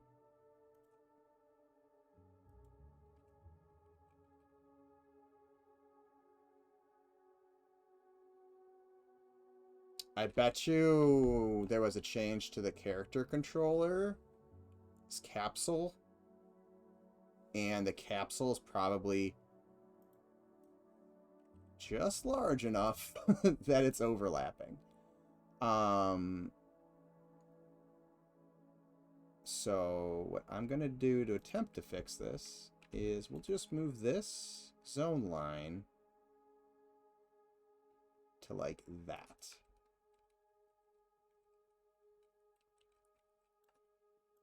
Oh, you know what? We'll tuck it right here. So you have to move a couple more meters to get into Wormsbane, but can you get past that? Yeah, you can. Let's prevent gnomes from getting back into the super secret wall part of the zone. Which actually, I had that happen once in EverQuest. I ran past the zone and died, like, over here. Or was it my brother? It was one of the two of us. But we had to get a GM to help get our bodies because we couldn't get to it. We ran past the zone and we're like, what the hell?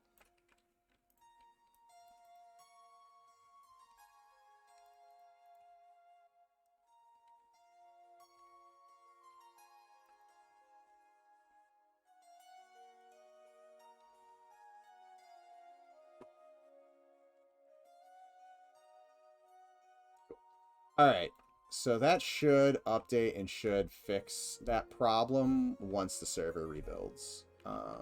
Double check. Okay, yeah, that's fine. I may want to fix that. Move this up here.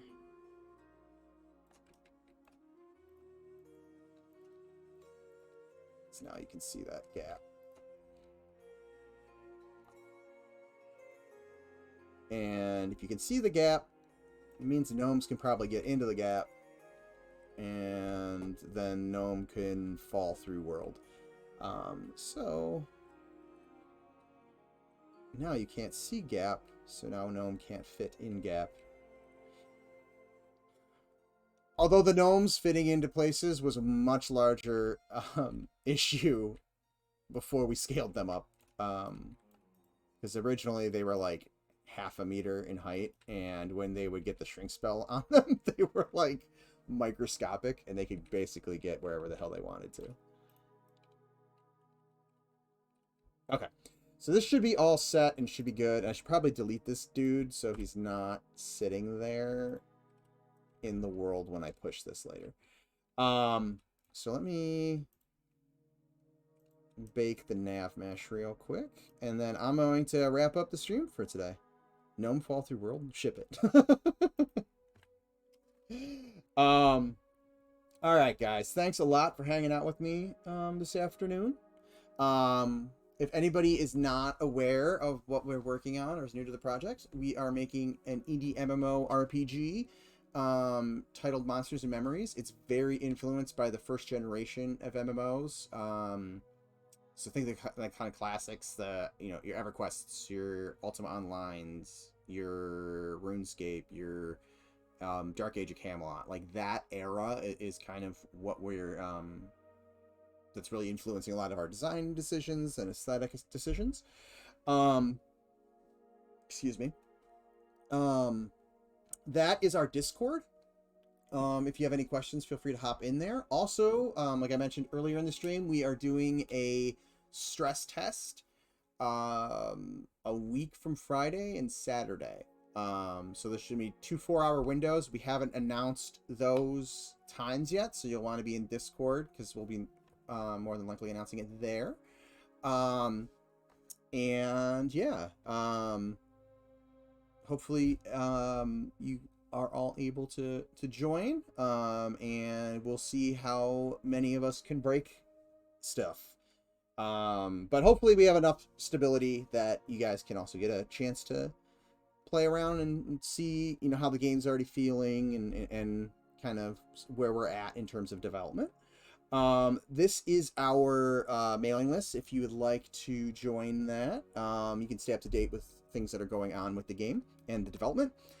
These are other members of the team that stream. We all stream different areas of development for the game. For instance, I'm primarily working on level design and environment art. Sometimes some shader stuff and maybe some prop stuff here and there and texture stuff here and there. But for the most part, it's level design and environment art. And we also have a YouTube channel. Like I said, I need to get my past couple of weeks of videos up there. Apologies. But yeah, if you are watching on YouTube, please remember to like and subscribe, comment below, click the bell, all that fun stuff. The more engagement we get with that, the more likely the algorithm is to suggest M&M content to people that like classic MMOs. So it takes a couple seconds. We'd really appreciate it. It really helps out the project, get more eyes on it and stuff like that. So thank you guys for everyone who does that.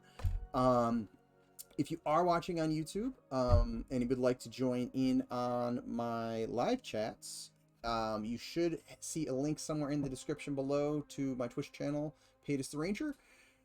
If you follow the link and then follow the channel, you'll get a notification whenever I go live. Feel free to hop in and join in on the conversations.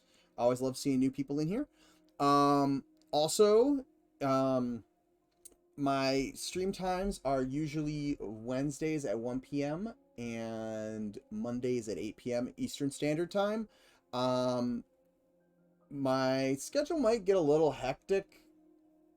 Next week should be fine, but the week after might be a little hectic, and the following 2 weeks my schedule may switch around just because it's kind of like end of the semester at work. So if you are in the Discord channel, that's if I have to move a stream or cancel a stream or something like that, that's where I'll do it. Also, you can opt into the Discord notifications for streaming, so when any of us go live, you'll get a notification there as well. But other than that, guys, that is it for me today. I'm gonna push these changes, and then in a bit I'll check and see if I fixed the issue with zoning. Besides that, I want to thank everyone for hanging out with me, especially my subscribers. You guys rock. Thank you very much for your support. And I will catch you guys all on Monday, hopefully. Other than that, I'll see you guys then.